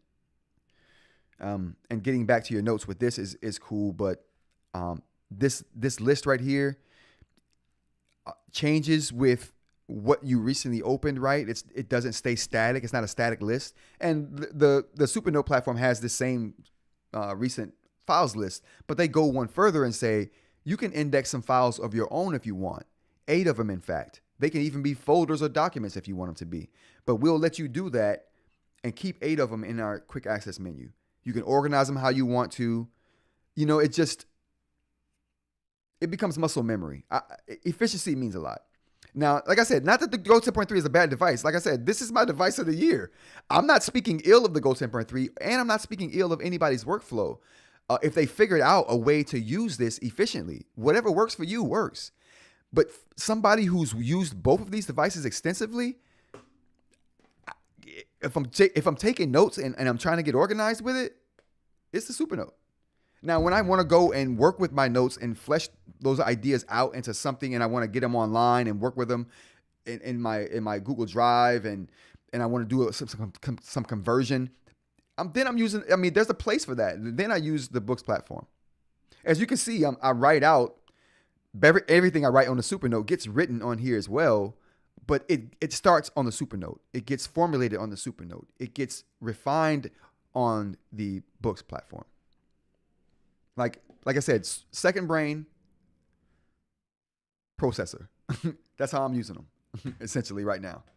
But like I said, that's not the crap on the Boox platform. I mean, I wanted to say something too. I've been meaning to say this for a while.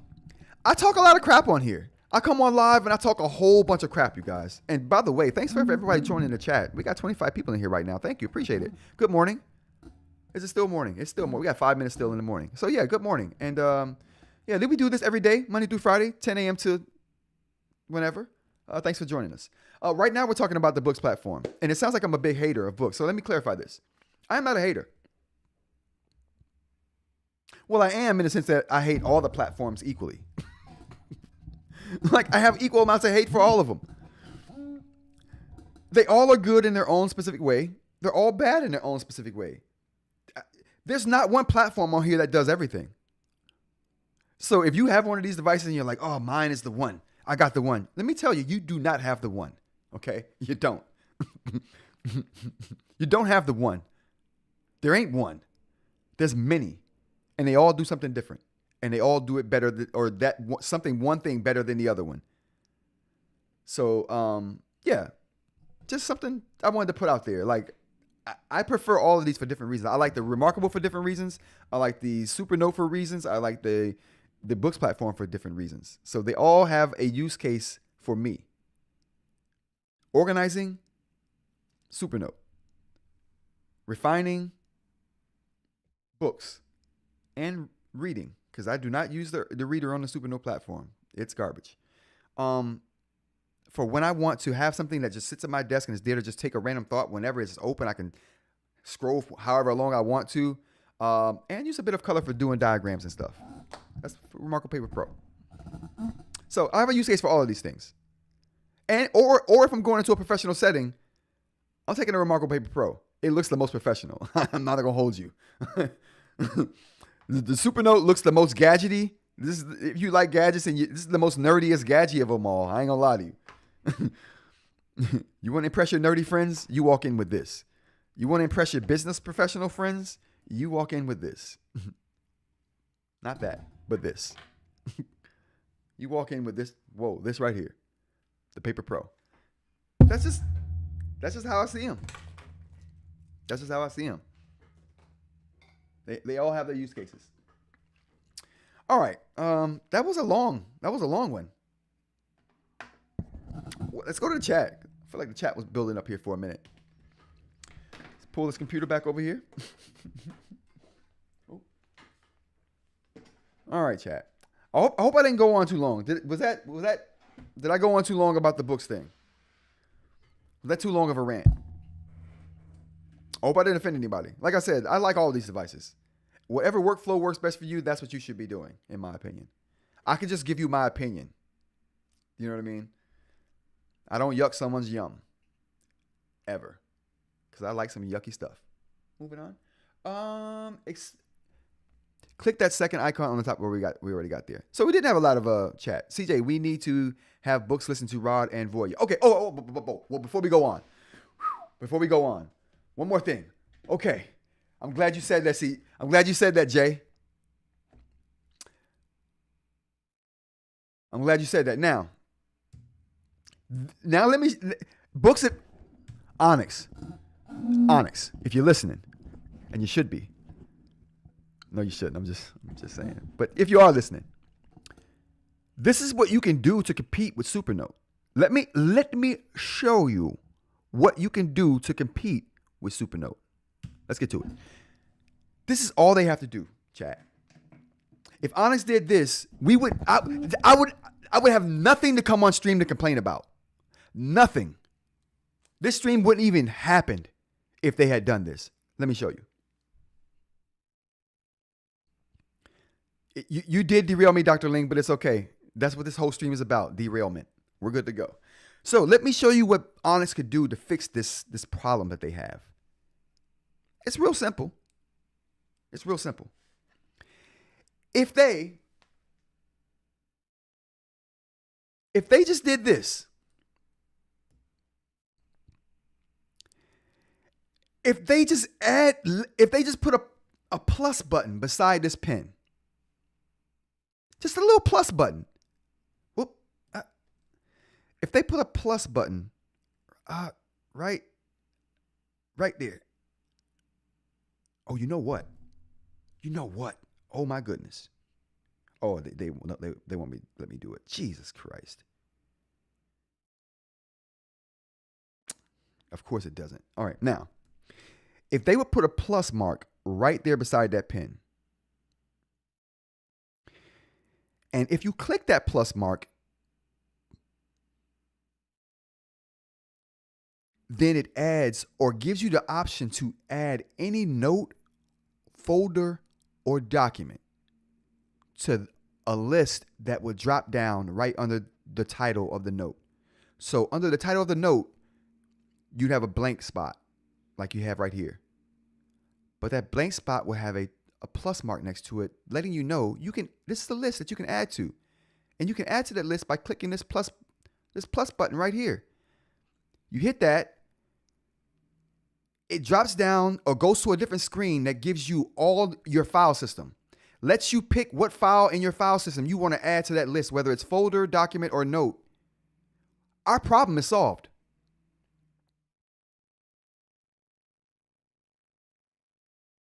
The problem is solved, people. You know why? Because now it's a two-click affair. Not only that, let me organize that list too. Let me organize that list and have it in the way that I want it. This is why that's helpful, chat. Because how many clicks would that take? One. And then I already have a list that pops up right there to show me all the files that I want to select. And I just click it. That's 2 clicks, chat. That's effectively doing exactly what this does on the Supernote. Swipe down. I have a list that I added to and have organized the way that I want it. It's perfect. It's perfect. And what's so beautiful about this is that they wouldn't even need to do anything special. The infrastructure for this system is already in place. They already got it right here. All they got to do is add a UI element, a plus, and then a different screen. It wouldn't even need a bit. It could be your file structure screen. It could literally, you click that plus and it takes you to this screen right here. It takes you to that screen right there and lets you file or go through it, find the file you want, and then maybe all these stars right here are all pluses beside the folders and the files and the documents. You hit that plus, it adds it to that list.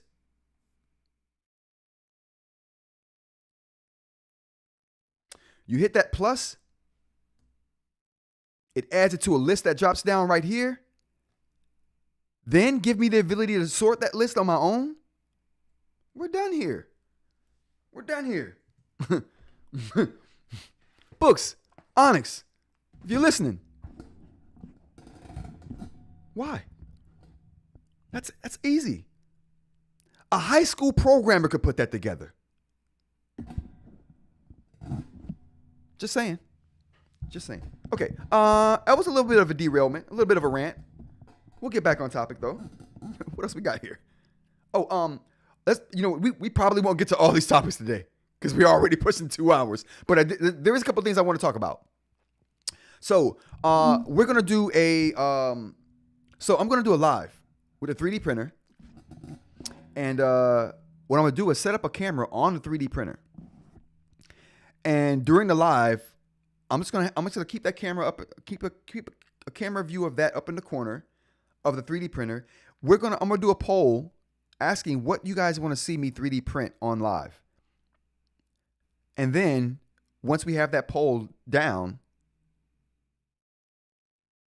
I'll use upgrade. You know what? Let me upgrade the Go while I'm sitting here. Let me go ahead and upgrade the Go. I'm just like skeptical, man. I don't want the Notes app to be like it is on the Note or the Note Air 4C. It's so sluggish and so slow. I'm regretting selling my 3C for that reason. Yeah, if my Notes app, I love this device. If the Notes app,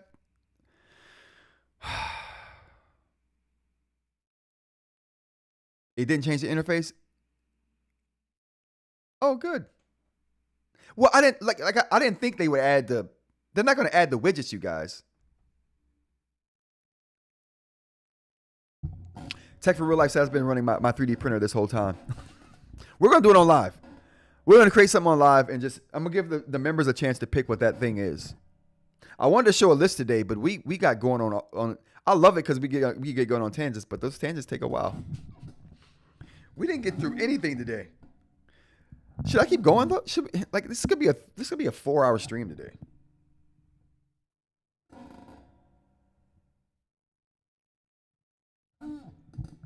We did get through the news though. You know what? I'm gonna go ahead and do that. I mean, I've been saying it that they're not gonna. You know what though? I thought they would have held on to version 4.0 for a while longer, but it doesn't really matter on the Go 10.3 because Go 10.3 doesn't have BSR.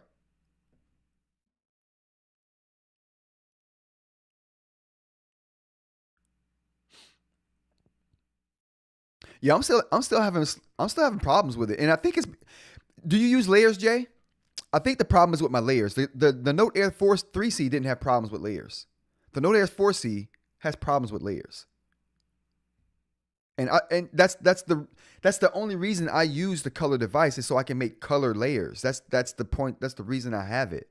Well, that and to read, my internet web stuff, articles and such. But my note taking uses for it are I need layers.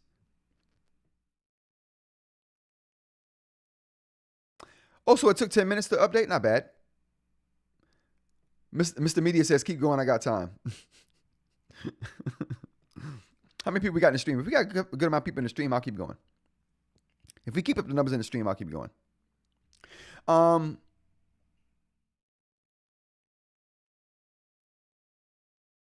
Well, see, I use layers because the videos for me. So I could even show you right here. Can I? Maybe I can't.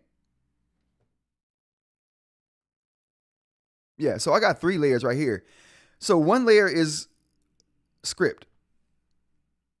The second layer is what I want to be showing on screen, right? Like my script is just what I'm saying. What's on the screen though is a different layer. And what layering allows me to do is it allows me to write those things on the script without it bothering the script. Like I can write B-roll of Note Air 3C right here, and it won't affect my script at all. And so, and I do those in different colors to make it easy to see what is a part of the script and what is a part and what is not a part of the script. Like if I have all layers showing at one time, the best way for me to know what's on what layer is colors. So one layer would be one color, another layer would be another color. And if I'm looking at all layers at once, I can distinctly know what layer it's coming from and what it's pertaining to. One layer is camera, one layer is script, and the other layer is what you actually see on screen. And they're good for drawing too. So you don't bother foundational layers, right? It's like you're drawing a house. One layer would be the house, another layer would be the vegetation, another layer would be the sky or whatever. So one layer doesn't affect the other if you have to make changes. Anyway, that's how I use layers. And the best use of layers to me is colors, especially when you're looking at multiple layers at one time. If all the layers are black, then how do you know what is what on what layer at a glance? You just don't. Colors solves that problem, and that's why I like the Note Air 4C. Well, I mean, color e-ink. I mean, it doesn't have to be the Note Air 4C, and it isn't right now. I'm using the Paper Pro more than the 4C right now. It's just sluggish with the layers. I haven't used any. Well, everyone would thought that it would get widgets, and I'm like, the Go 10.3 doesn't have BSR, so there's no way it's going to get widgets on here. That's the reason why the Note Max is called the Note Max and not the Go 13.3, because it has BSR, and they couldn't call it a Go with BSR. So the fact that this didn't have BSR told me it wasn't going to get widgets. It wasn't going to have the same operating system as the Note Air 4C. They're calling it firmware version 4.0, but it's probably more like version 3.75 or something. I don't know. You know what I mean? It's marketing.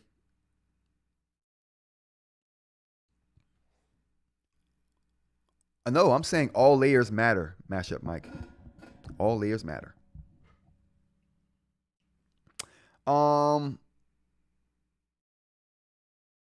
Yeah, I don't think it's gonna be any different.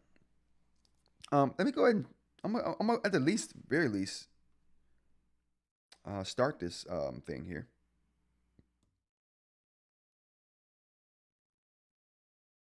What do we got here?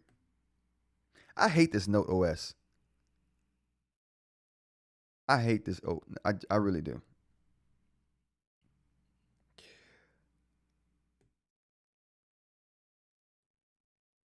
Oh, didn't mean to do that. Why can't you just load me into the network? I'm kind of smitten with my network name. I called it Soul. We'll move on. Firmware version, download. Yes, download that.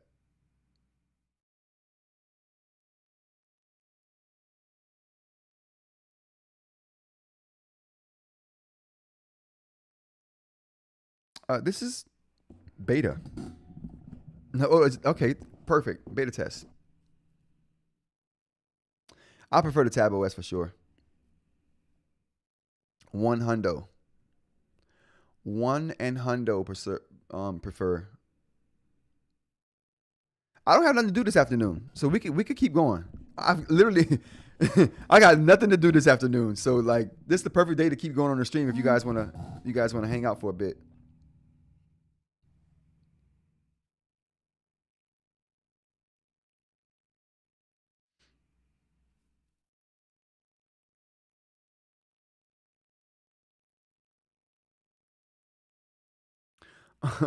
Just need support for widgets without third-party launcher.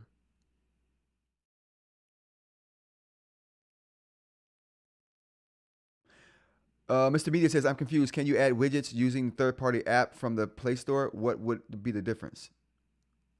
It makes your device sluggish from what I hear, Mr. Media. And like I said, these devices aren't snappy. So I that's the only reason I hadn't run a third-party launcher.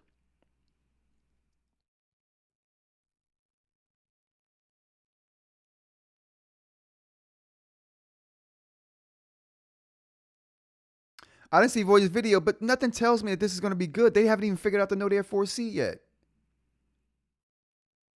I'm glad they pushed this out beta and not to everyone.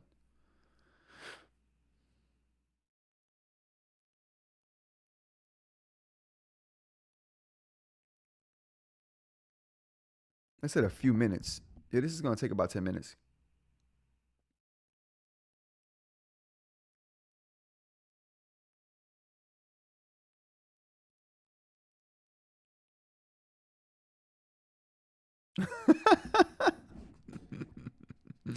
That is hilarious. I did that one time when my daughter had they celebrate these little graduation milestones in like elementary and whatnot. For her graduation, I like I changed the Wi-Fi name to "My baby just graduated today." It was awesome for a time. It was cool. It's a good way to send it. It's a good way to send a signal out to your neighbors too. Like you got a neighbor that won't clean their trash up. Like I don't like change your Wi-Fi names. I don't know who needs to hear this, but there's a lot of trash out there.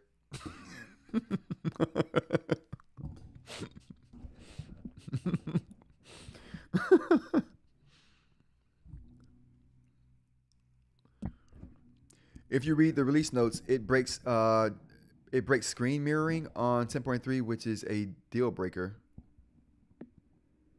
Wow. I just used 2 whiteboard meetings. I'll have to wait until mainstream release. Yeah.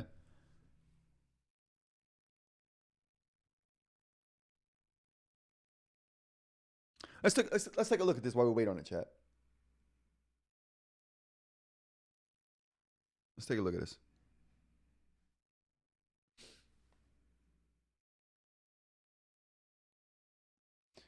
While we wait.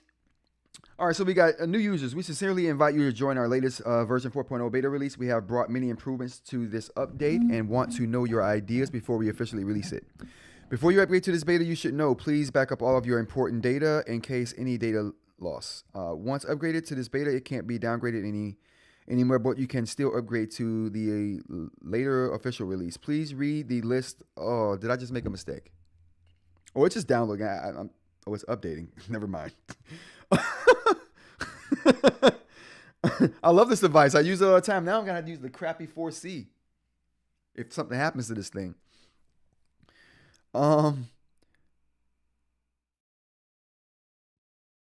After the upgrade is complete, the system will be deeply optimized in the background. During optimization, the device may experience brief heating and increased power consumption. The power consumption could go back to normal in about 2 to 3 days.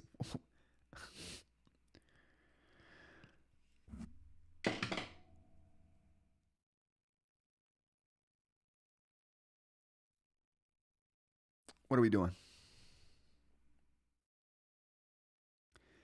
2 to 3 days? Chat. Did I just make a mistake?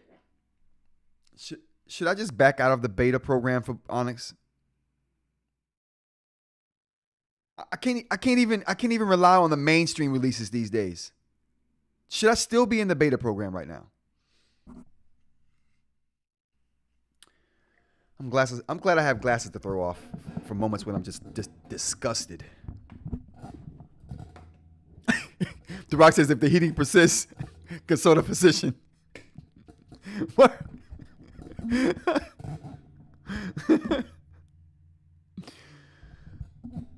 Okay. All right. Let's get back to these release notes. Jesus Christ. All right. I feel like I'm going to continue reading. It's going to be like, if you experience diarrhea, nausea, stomach aches, back pain, loss of vision,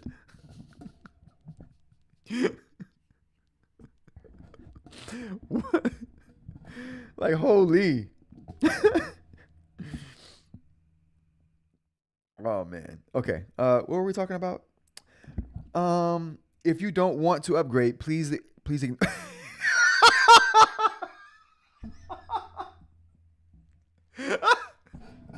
Chat. Yo. Oh, this is classic. Oh. If you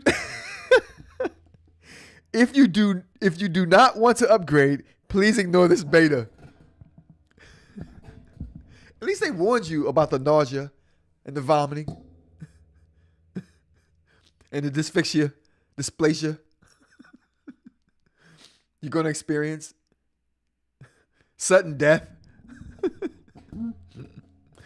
Like, what?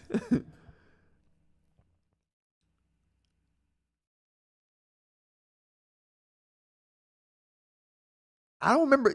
Jay says this will happen after every update, but I don't remember reading that in any update before today. I don't even ever remembering hearing the words or seeing the words, if you don't want to upgrade, please ignore this beta. Like, I don't ever remember seeing that. Anyway, we'll keep going. Uh, all the contents included in this beta are for testing purposes. Please be subject to our final official release. Okay, all right.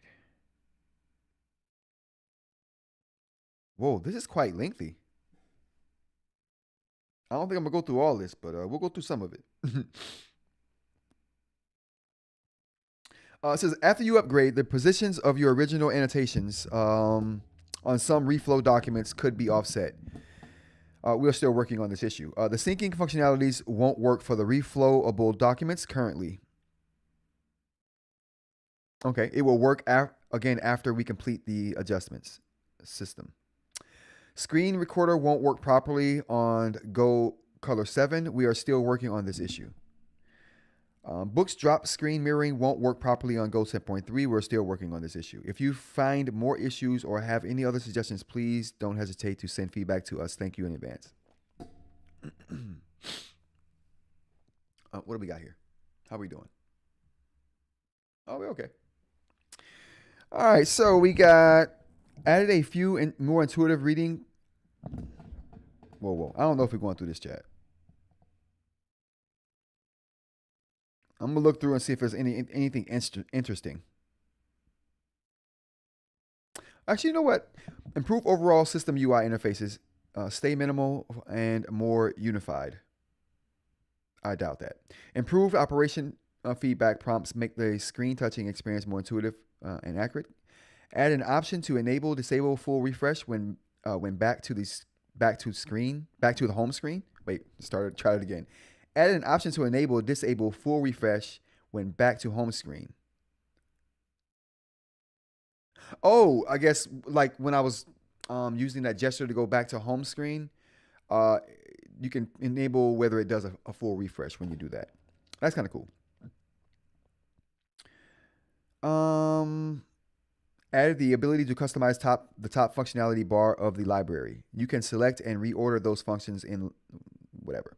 Add the library view switch button in the lower right corner of the library. You can switch between the view modes with just one click. Add customizable reading themes. Easily customize your own reading themes by adjusting font, margin, spacing, and background color. Apply your favorite theme to any reflowable document with just one tap. That's awesome. That's awesome. I think that's very cool. This one right here. They added customizable reading themes. My bad, you guys.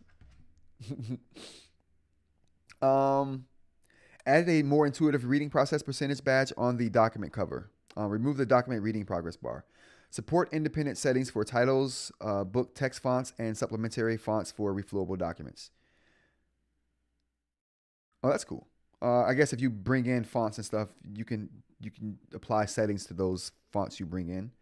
Optimize OCR function. OCR now works in the background while you read PDFs. You can continue turning pages, annotating, and highlighting seamlessly without any wait. That's awesome. Optimize word lookup experience. You can prioritize word lookup or translation.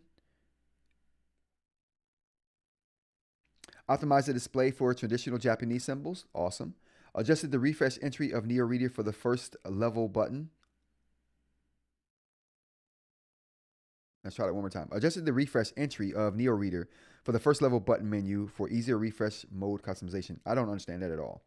Improve the notebook creation experience. You can import a lot of different file types from local storage to create a notebook, and all the index hyperlinks will keep and be interactive. Whoa, that's cool. Chat, I like that. That's a very cool feature. Improve notebook creation. I already did it. Improve the add page experience. Awesome. Improved the marker display. When using the marker to highlight, the layering is optimized for clearer contrast. Awesome. So maybe they did optimize the Notes app and make it better. Okay, maybe I can update the Note Air 4C. Maybe this has an update too.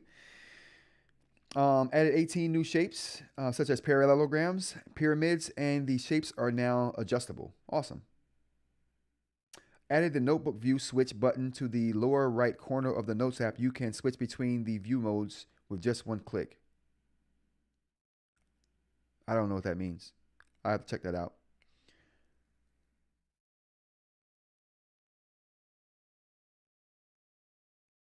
Let's go to the chat real quick. A Mashup Mike says, you look weird without glasses. Word? I don't even wear glasses. No, I think you. Oh, my bad. Yeah, I don't even wear glasses, so that's weird that I look weird without glasses now. It just shows you how quickly you can get used to something, right?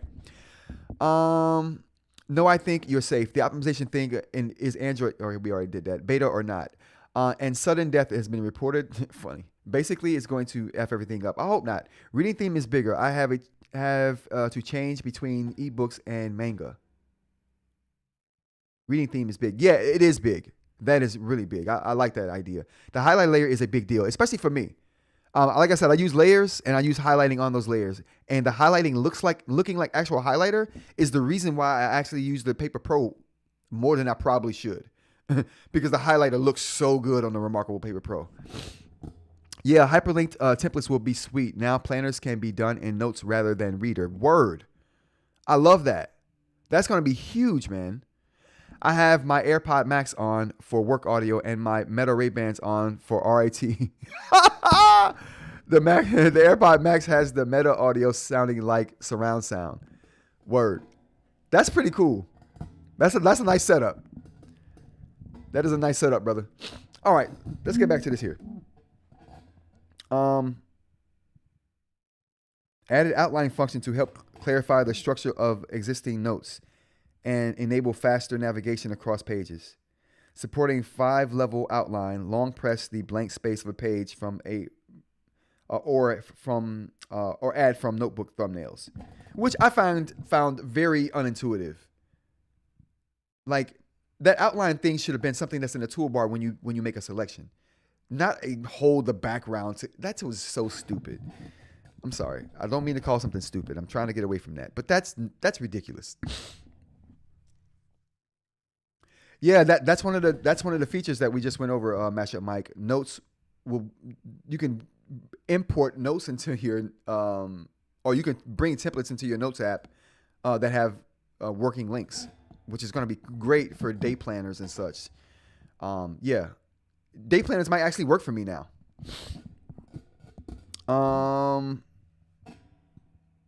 That outline feature though, I'm gonna have to try that.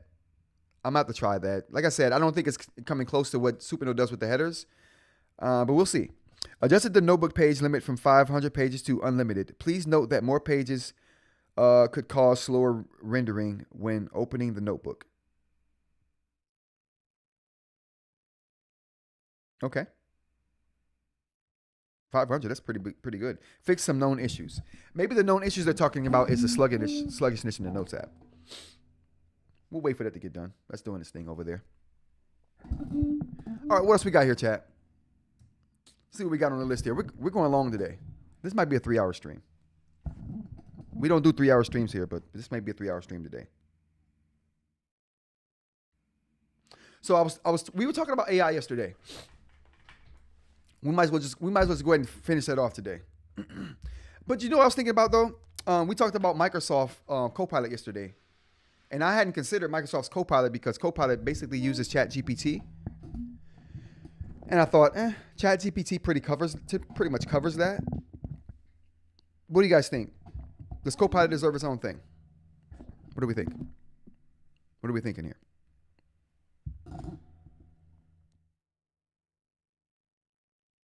There's lots of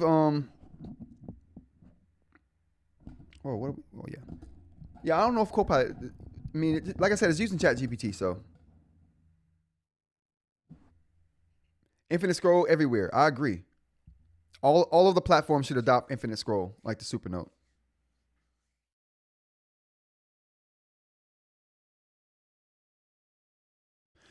Jay says, "Oh yeah, I wanted to ask if you had heard of Rapid Draw, which lets you have no lag pen input in any app on Boox." Nah.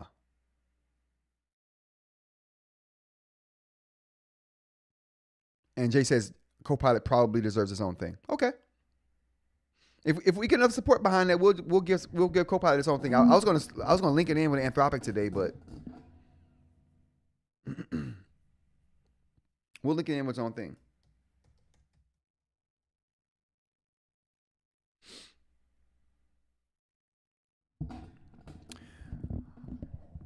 Let's clear up some. It uses Chat GPT 4. I don't know what Rapid Draw is though.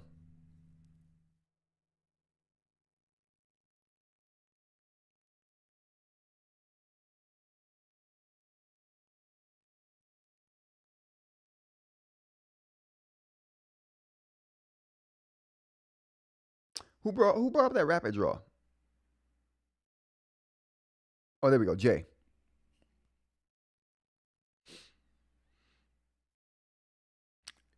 Is that a setting?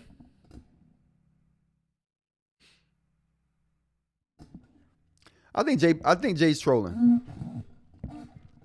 I think Jay is trolling right now. I don't Rapid Draw. Jay, you just made that up. You just made that up, Jay.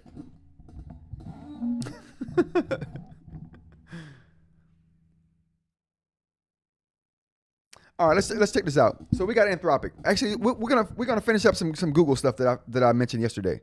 So before we go on to Anthropic, first of all, to clarify some things, I saw Max's video. Max sent me a video, and it basically confirmed everything I thought that Google was like winning. I think we talked about that at the top of the show, but definitely winning. I think I hit on agentic AI yesterday too.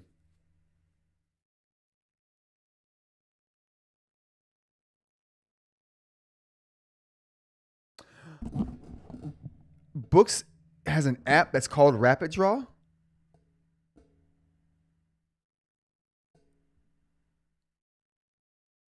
He said I didn't make it up. So Rapid Draw uses accessibility features. Okay, we'll check that out. But just to finish up our talk from yesterday, I did confirm that that OpenAI 0.1 is exactly what Google does with their deep thought. So we talked about that yesterday on the show, and I confirmed that yesterday after the show.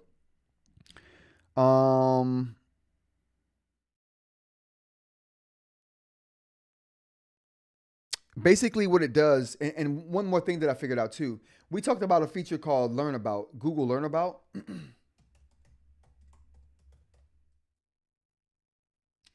Which is this right here.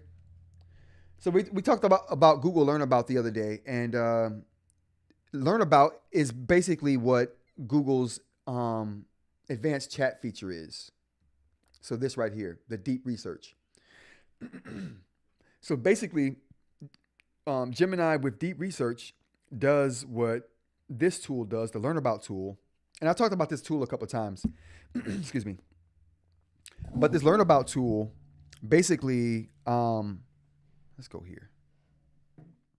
There we go. But this Learn About tool basically allows you to research and gives you almost like a research plan. So let's try this.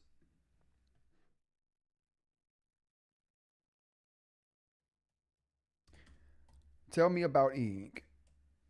Eink. I want to see how similar they are before we move on to Anthropic. So this is how I typically build my research plans for topics that I want to cover. I would go to Learn About, and Learn About basically gives you a whole bunch of information on that topic. I don't know why my internet's slow today. It gives you a whole bunch of information on that topic, and from that you can kind of dive in and see where you want to go with it, right? But now I want to see what, and I think this is what deep research does.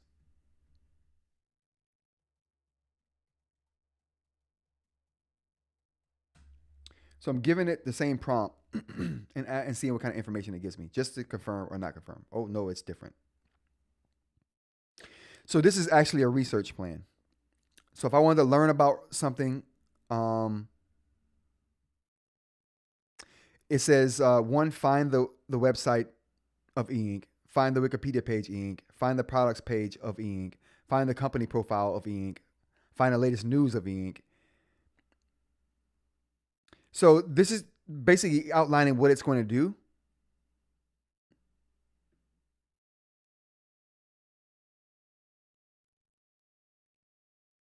And now let's see what it actually does when we hit the research. Because this is essentially what 4.0 does, or 0.0 for OpenAI does.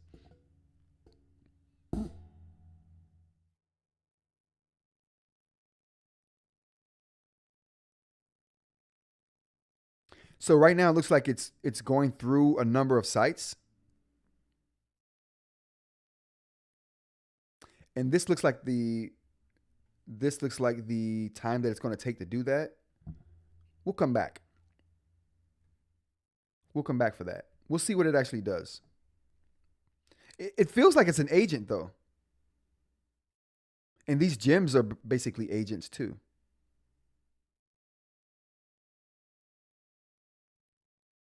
Oh, I hope that didn't take me out. Oh, it didn't. Awesome. It's still going. Anyway, so we'll let that do that. We'll jump into Anthropic. So let's see what kind of tools Anthropic has in this realm. So basically, we did cover OpenAI and their tools, which basically they have the video, the audio, and the picture AI.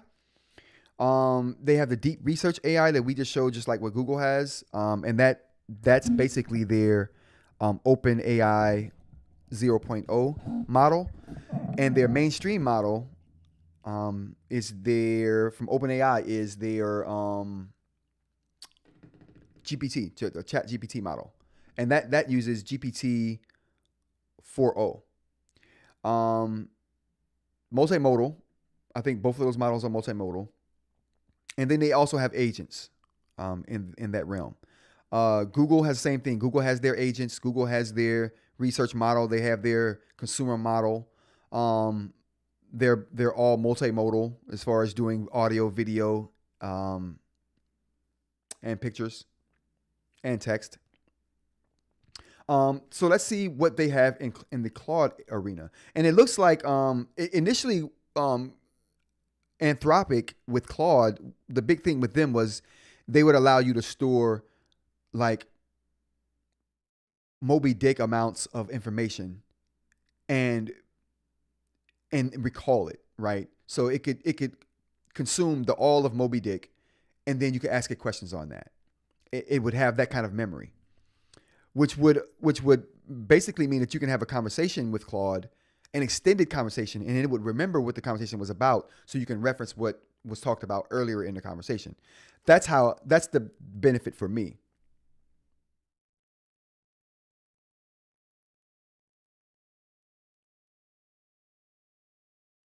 So Anthropic was that kind of tool for me in the beginning. But they've since like expanded out, so they're competing in more than just memory. So we got Claude AI, meet Claude 3.5 Sonnet. Claude 3.5 Sonnet, our most intelligent AI model, is now available. Build with Claude started using Claude to drive efficiency and create new revenue streams. Introducing computer use, a new Claude 3.5 Sonnet and Claude 3.5 Haiku. So these are the Sonnet and Haiku are referring to the size of the models. I think Haiku is their smallest, quickest model, less capable, but quick and small, doesn't take a lot of space. And Sonnet is the bigger one.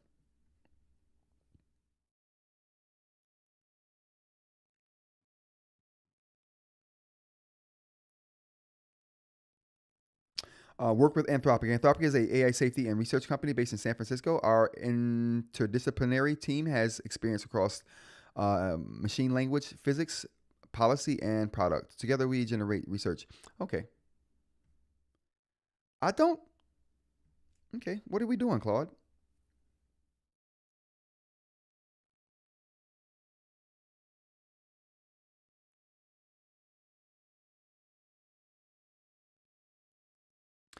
It doesn't look like Claude is making consumer-facing tools. What do we think, chat? Like I said, Claude's models have always been about memory to me.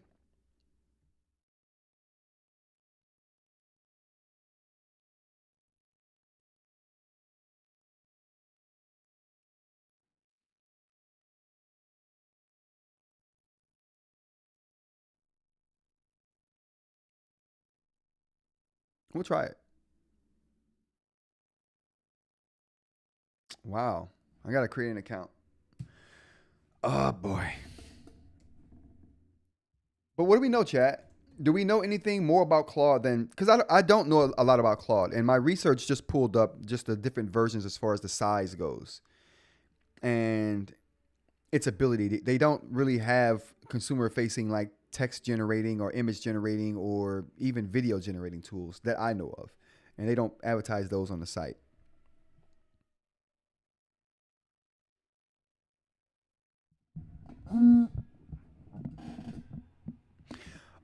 Let's go to the chat real quick.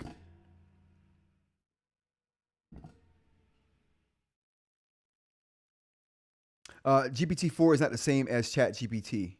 GPT-4 is the underlying model that both Copilot and ChatGPT use. At Larry Goodman, even though the LM is GPT, I think it's common parlance to call it ChatGPT, even though it's not technically 100% correct. I've never heard a normal person call it GPT and distinguish LM.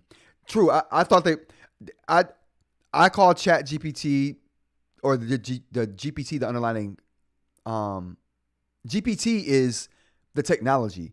ChatGPT is the underlying technology, right? ChatGPT is the technology that's built on GPT. And GPT doesn't even belong to OpenAI. That's not even an OpenAI thing. ChatGPT is an OpenAI thing. That's the way I understand it. Like ChatGPT isn't an OpenAI thing. I mean, GPT isn't an OpenAI thing. I think they're all using GPT. No? If I'm not mistaken.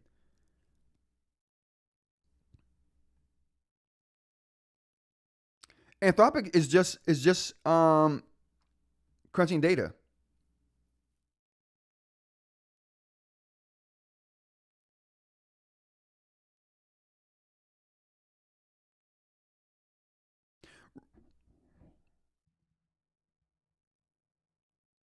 Okay, so all right, so let's look at this. My understanding, GPT.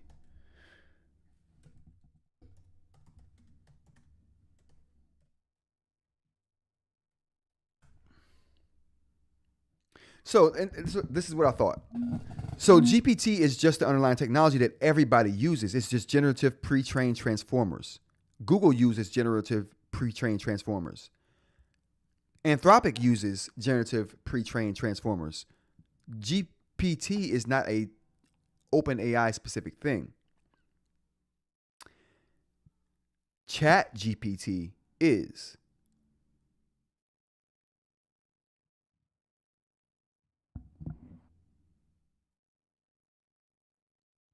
GPT is just it's just a large language model that it's just what they call a large language model. Like it's funny because it's like a trademarked thing that's not trade. It's like how Kleenex has become the name for tissue that you wipe your nose with. Oh, you got some Kleenex? People inherently think you mean something to wipe your nose with. They don't mean actual Kleenex, the brand. Most people would take anything when they say Kleenex. It's just generic right now. I think that's how GPT has become. GPT has become a generic term.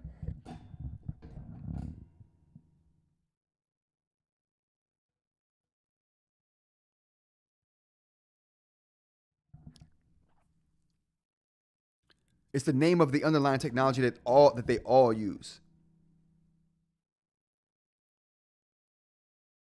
I love this. I love this conversation, chat. You guys are awesome. Learning something every day. All right. So, but through any event, we were looking at Anthropic, and it doesn't seem like, man, I got a verification code to go get. Jeez, they want a lot. Like, Google didn't want this. OpenAI didn't want all this. Like, what's going on? Anthropic, you want me to do a lot to try this?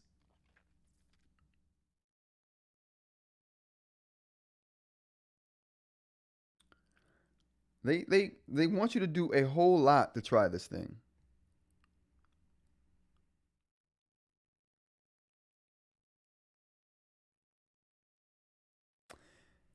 And I don't even see the email that they were supposed to send me. You know what, Anthropic?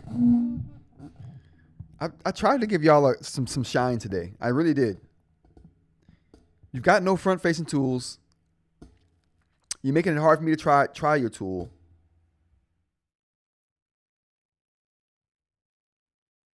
I used to try Anthropic back in the day. They didn't want all this from you. Oh, they sent me a text message. What's the oddity in that? Come on, man. Okay, here we go.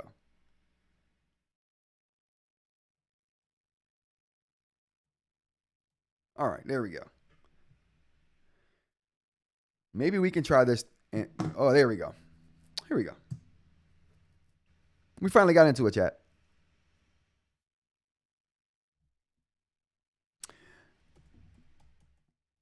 Roderick.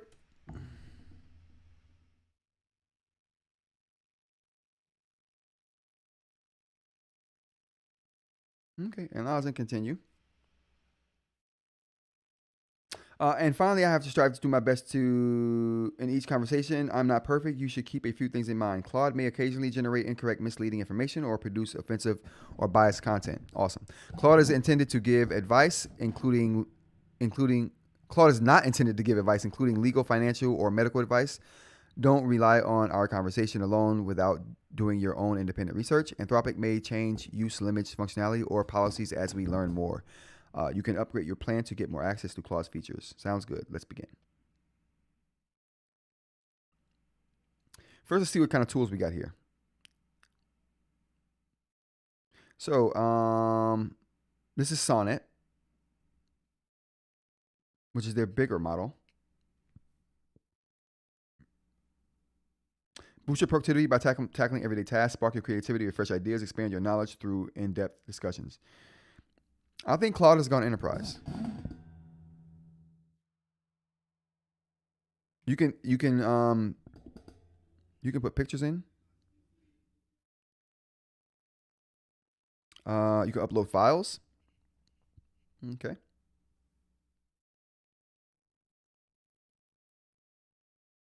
Yeah, this isn't doing anything special.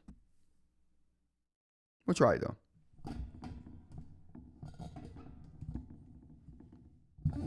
Wow.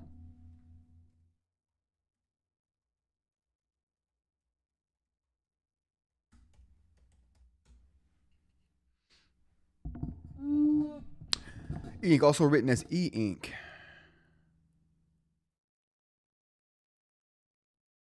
Okay, yeah. This makes my head hurt.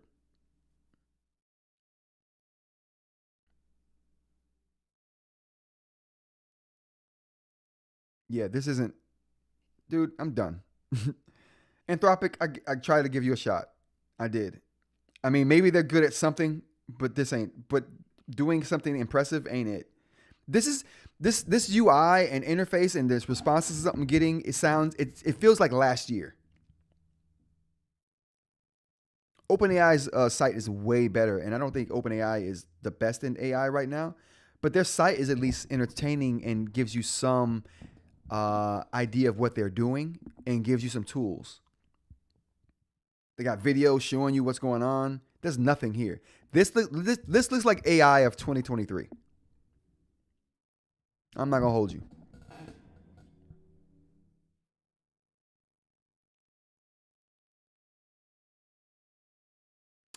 Yeah, this is. I think it's. Jay says they're talking about using Claude where he works for translation with patients. I think Claude has gone AI. Like I said, I think they have the biggest memory of all of the AI tools as far as it can just hold a bunch of information. The token count, as it were. But beyond that, I don't. This is AI of 2023, or it's enterprise AI, which would look like AI of 2023, but it's probably pretty good. It's just not consumer facing.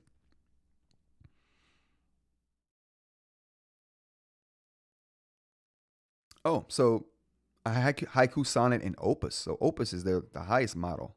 We don't even get a chance to try Opus. Yeah, this is enterprise. Claude's enterprise. Leading companies build with Claude. Yep, Claude's enterprise. Okay. They listen. They picked their side.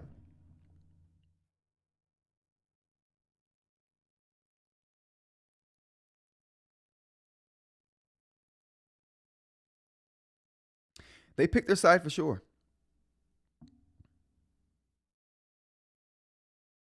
They were like, we're enterprise. That's what we're serving right now. That's cool. All right. There's nothing to see here. There's nothing to see here, chat.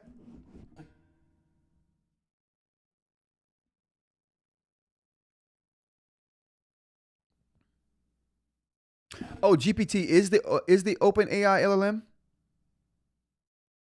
But the that's the thing though. It's so confusing because GPT is it just means generative pre-trained transformer. Has OpenAI copyrighted that to call their model that then?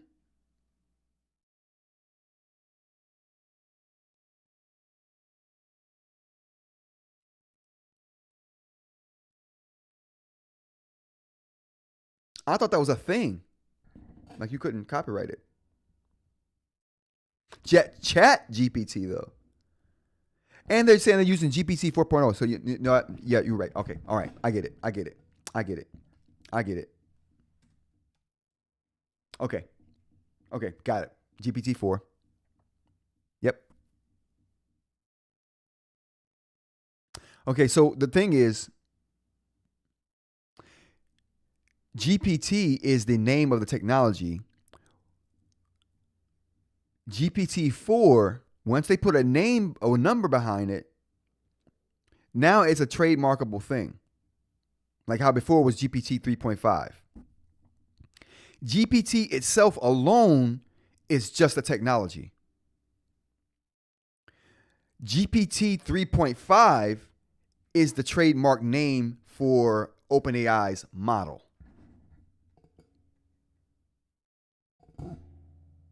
Whoa, nope. I was wrong about that too. We see it right here. Following the research path from GPT, GPT-2, and GPT-3 are deep learning. Okay. All right. I stand corrected.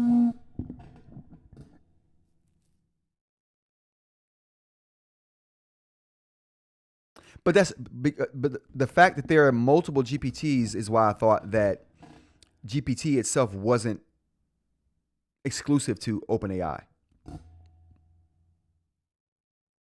That was my thing. I was like, okay, well, I know what GPTs are. OpenAI didn't invent GPTs.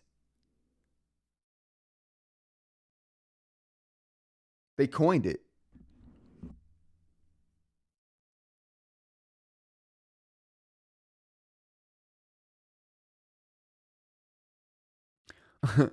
Ready to have some bonding time while I show him how to use it next week.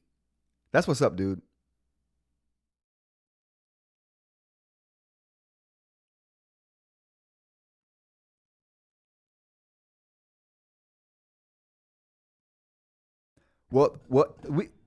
It's open source. GPT itself isn't exclusive to. Okay, good. All right, cool. All right, there we go. So I mean, now I understand. Thank you guys. The chat is so valuable. I appreciate you guys. Because it's they named it for themselves, but there are other ones out there, and that was my whole thing. I didn't think GPT was something that OpenAI created themselves. But apparently they're the ones who popularized it and brought it to the masses. Cool. And Jay, dude, family time is always good. Family time is always good. I'm just glad you got a family member that's into e-ink and wants to like use it. You know what I mean? That's nobody I know cares about e-ink. My brother. That's it. That's about it. Well, you guys listen. Wow. It's almost 3 hours.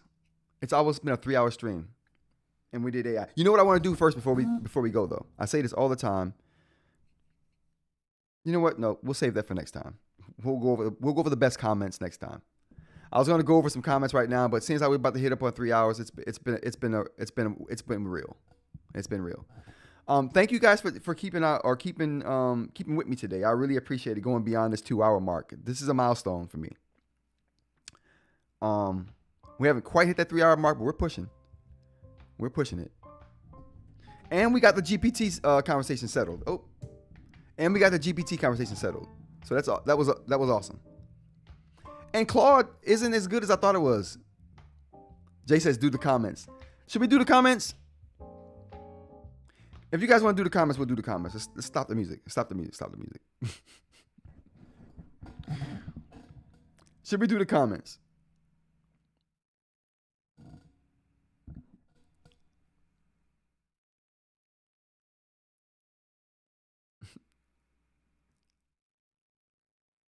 All right. We'll look into the comments before we go, because I've been wanting to do that for days now. All right, let's take a look at the comments before we get out of here. All right, let's do the comments before we get out of here. All right, so and the comments are good because there are some questions that come in the comments that are good to answer on live, so that's always good. All right, so we got I say keep it tech with eBay. So this is in reference to the poll that I put out for the members about asking how I should continue forward with the stream. It said keep it straight e-ink. You can sprinkle tech news when it dries up in the e-ink space, which I love that idea. Dorish says great video. I'm expecting my Manta carefully as well, or inspecting my Manta carefully as well. The pen loop is the bigger one. The pen loop is the bigger one. Yep, definitely. Like you, I can't wait to do more writing on my new Manta. Loaded a few templates by resizing my Nomad ones from 5mm to 6mm and 7mm line templates. I gotta create some templates with liners that I like. I can never find a good one. So that's she put that on my mind. So thanks, Doris. I appreciate that. We'll come back and reply to these later. Dan says nailed it with the. Have you guys seen this? Whoa. Have you guys seen this short? This is an e-ink device that does quite a few things, and note-taking to me is its most valuable feature. I'm gonna give my short. So the big thing about this device to me is the software. The organizational skills are unmatched. All right, so they're replying to that short. All right, what do we got here? Nailed it. Best YouTube short ever. Thanks, Mr. Mashup. Listen. No, Mashup Mike. Oh, Mr. Mike. Thanks, Mr. Mike. It is. I agree with you. That's the schedule for the Manta below. Master Mike says I like having e-ink as a primary topic, but don't restrict yourself. There are other things you can talk about. Absolutely, I appreciate that. Missed this again, but I definitely one of the greatest shows on earth. I believe it. Yesterday's was one of the greatest shows on earth. I gotta say. Love your videos, by the way, Joseph. Thank you. I appreciate that. Do you recommend this to an engineering student? Also, between the A5X2 and Go 10.3, which one would you recommend? All right, so this is my recommendation. And you guys let me know how you feel about this. For pure note-taking, second brain stuff, I'd use the Supernote. If you want an all-around device, then the 10.3 is your device. For engineering, buy both. You know what I'm saying? For engineering, just buy both. He said I'm too broke for that. I'll probably get the Supernote. All right. Zing. What is the difference between the word function and the note function on the Supernote? Which one is better and were more reliable. My response to this was Word functionality is mostly for typed documents and is good for that. The Notes app is all about writing, in my opinion. I hope this helps. Many thanks. This is very helpful. Yeah, see, my thinking was that you can use the native Word documents, right?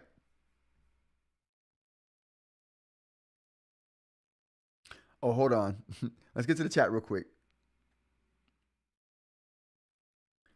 3-hour stream. Let's go. We got. I live. That last half. Last half of my work shift is fire, no doubt. That's right, Mr. Me. Your production value keeps going up, right? I appreciate that. If I was going to purchase an e-ink device for note taking and PDF reading, which one should I buy? Jay says Larry Ratta's going to say Remarkable Paper Pro, but I think to go to 3. Tech for Life says both. What would I say if I was to purchase an e-ink device for note taking and PDF reading? No, you know what, Jay? I would agree with you. If he hadn't put the note taking part on there, you know what? No, I'm sorry. I know my brother's note taking, and I would say the Remarkable Paper Pro because I know he's just gonna jot down some stuff. His note taking he's not fleshing nothing out. Note taking, he's gonna type some stuff. That's the only reason I would say that. And the Remarkable Paper Pro just looks super professional.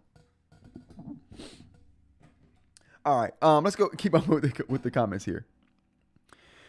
Can you use a micro SD card on it like the Nomad? Basically, this is a question about the Manta, and they were wondering if they could use an SD card on the Manta. Yes, you can, just like the Nomad. Thanks for the tips. As a first e-ink device user, I find it very helpful. Curious to have your input about sharing the text PDF docs in Google Drive, for example. So the sharing for docs in Google Drive, if that's specifically a thing, is excellent on the Go 10.3.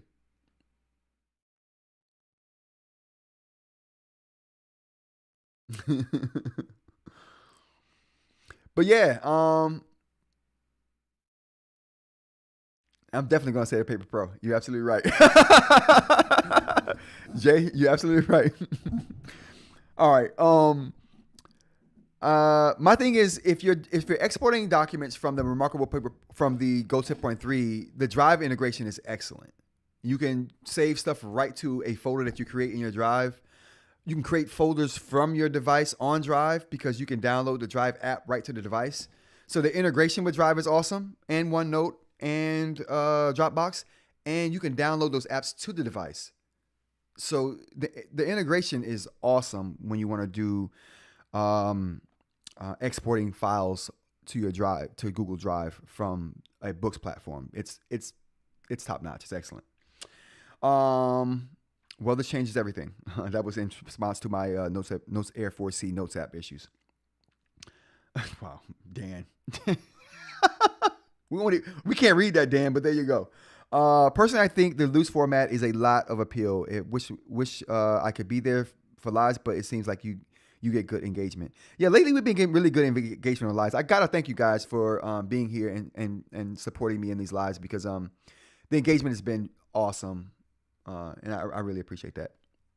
All right, Mr. Media says, I think e-ink should be the main focus. However, I do like the idea of evolving into a proper tech show. I personally have enjoyed the last few days with the mix of AI coverage and 3D printing.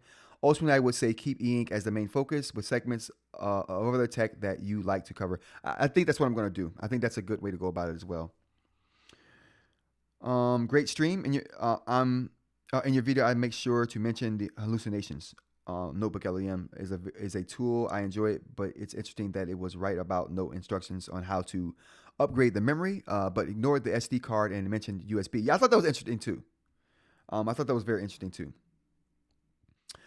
Hurley says, keep the ink as the primary topic, but continue to talk about the tech in general.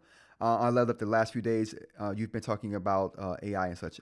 Everybody likes that, the mixing up of the topics. I think that's cool. We still do ink here, just throwing some other stuff in here. Kurt says, I hear side loading on the Manta is easier. I'd be interested in that. That was in response to the poll I put up about what video you guys want to see next. I'm definitely going to do that. I like that side loading idea. A lot of people want to see side loading, so I think I'm going to make that a thing. Hey, I like the concept of learning or the idea of everybody here enjoys using an Eink device. They allow us to focus and not be distracted. So what other tools and technologies are out there that will allow us similar ideas in our life to be beneficial, to be more effective in what we do in our individual use cases? That's a great take as well too, Kurt. I'm basically saying, related topics, right? Which is very cool. And that's what I'm trying to keep it to. Related topics are things I think people who are interested in Eink want to know as well. Let's see, okay, we got 2 more here for the day, and then those go back to over a day. So we'll cut it off there. I was overly excited for the release of this half folio. It's really putting me off. Give me the option for a full GD case. The trendiness and the 2 fewer micrograms meaning nothing to me. I want my light, delicate 500 device to be protected. And I agree with this take. That was an important take that I came across that I really valued. And that made me want to do a video and think more about the case. My opinion now is that they should have just come out with a full case, not a folio. That would have done a few things. Let's look at this real quick before we get out of here, you guys. I've been meaning to make this point somewhere, but that would have did a few things.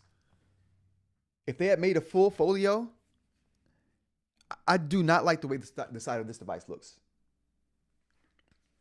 I don't like this right here. How they have this side bulkier than this side right here. See how this side is just thin, right? It's tapered. It starts big and then tapers out to a thin edge. And it does that every side, except for the side that the folio attaches to, which makes me think it's not thin on this side because they were thinking about that half folio and how they were going to attach it. This feels so bad. If you turn the Manta around this way and feel it, this is the way you should be able to. It feels so good in this hand upside down. And I'm right-handed. If you're left-handed, it's going to be great for you because you're going to be holding it like it should be felt, with the thin end on your hand just kind of gently curving into a thicker part of more things to grip on. That is awesome. But it not being tapered on this side makes you feeling it, like when you feel it this side and you feel this side, it's night and day. Like you want that feel on the hand that you hold it in. And this thing right here is why that doesn't taper. This whole mechanism here is why that doesn't taper. Now, if they had given up that half folio idea and said, we're just going to put it in a folio, that would allow them to taper this side, which would made all sides taper and look uniform, right? And then it would have allowed them to keep the loop here, right? They could keep the loop on the device. What idea did I have about the loop? I was thinking about them keeping the loop on the device, but making it extend out further, and it wouldn't have mattered because you could have just put a case on it. But through any event, this would have been tapered, I think, and the reason why it's not tapered is because of that half folio. But that's just my thought. That's just my take on that. Yeah, and the size and the weight wouldn't have made a difference at all. And I'm thinking about, too, the last thing I'm thinking about, it's the white back. This is a stark white back. And I'm here to tell you, these feet, when I create my feet, they're going to do a better job than this. Like, I like that they put these here, but they don't protect the back of the device. And I guess this is not meant to protect the back. And I guess it's a fundamental difference between the idea that I'm trying to put forth and the idea that everyone else has. Everyone else has, we don't care about protecting the back of the device. We're just trying to keep it from sliding. If it scratches the device when you put it on something, who cares? If it gets dirty when you put it down on something, who cares? We're just trying to keep it from sliding. If you put it on mud, it's dirty, but at least it won't slide on the mud. What? These things can double as, like, they could triple as a whole host of things. They could keep the device from sliding. They could keep the device raised up off of whatever surface you have on so it doesn't scratch the bottom of the surface, or whatever things you have on that surface won't get on this in case you don't see something. It can pull double, and it could be sound dampening. When you sit it down and I mean, this plastic, so it doesn't sound bad. If this was metal, then yeah, we'd have a conversation. But the point of the matter is, this doesn't raise the device up any. And on a device that has a white back, you want either one of two things to happen. You either want feet that are going to raise the device far enough off whatever surface you're putting it on that it doesn't come in contact with that surface. And it doesn't have to be a lot. If they had made this a 1/2 millimeter longer, it would have been perfect. Yeah, like 1/4 millimeter longer, it would have been perfect. But it's a white back device. If this is gray or something, and this white stains, I'm here to tell you, this white stains. So I don't know, to not have something that protects this white back, whether it's the feet or the actual folio itself, was a huge misstep, I think. I think the full folio is where they should have gone with a white device. And the benefits of the half folio was weight, and who cares? The thing has a loop on it. I would have just carried it around like this anyway. So yeah, that's my take.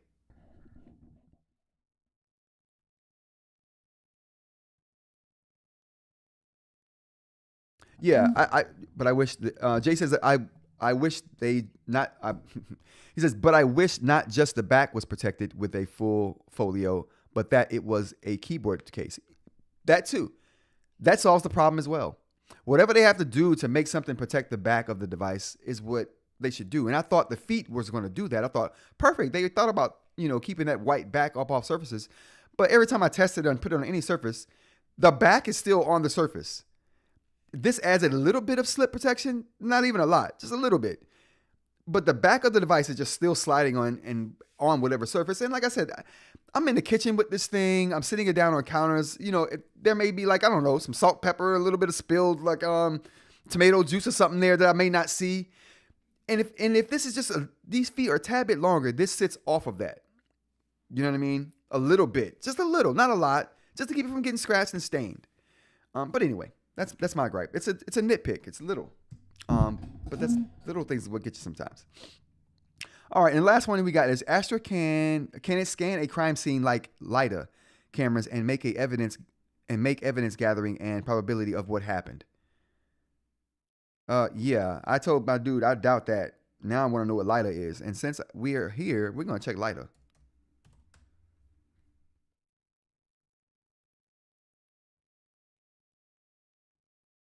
Ooh. Automated generation of visuals and infographics with LLMs. This doesn't seem like it's surveying a crime scene. I'll have to do some more research on that. All right, everyone. That's going to be it. We did it. We pulled 3 hours. We pulled 3 hours today. Can you believe it? 3 hours. Whew. Who knew I could talk for that long? If I had more topics to talk about, we probably could have gone. Oh, before we go though, on to the 3D printing thing. Like I said, I'm going to set up a camera for the 3D printer. I'm going to put up a poll of images, but what we're going to do tomorrow night, we're going to go through the catalog of 3D things to print. And then I'm going to put up a poll, and on Monday's show, we're going to have a full-time camera on a 3D printer printing out whatever wins in the poll. And like I said, we'll do that viewing tomorrow night show. We're going to do that Saturday, the 21st at 7 p.m. Eastern time. So that's when we're going to do that live stream on the weekend there. Yeah, we made it. We made it 3 hours. We made it. So we're going to do that live stream then, and we'll have a full-time camera on the 3D printer, like I said, for Monday. But the poll will come out Saturday. We'll do the poll Saturday. It'll be a good time. What else we got here? I think that's it. Yep. That's it. We got through the comments and questionnaires. That's it. All right, everyone. Thanks for joining me. I really appreciate it. Don't forget about the stream Monday through Friday, 10 a.m. till kind of whenever now, I guess. Saturday streams are Saturdays, 7 p.m. Eastern time. And yeah, go check out don't forget to check out the shorts this week. The shorts are pretty cool this week. Go check them all out. They're coming out. They come out early in the morning this week, so check them out when you see them. And thanks for all the support, guys. I really appreciate you. Have a great day.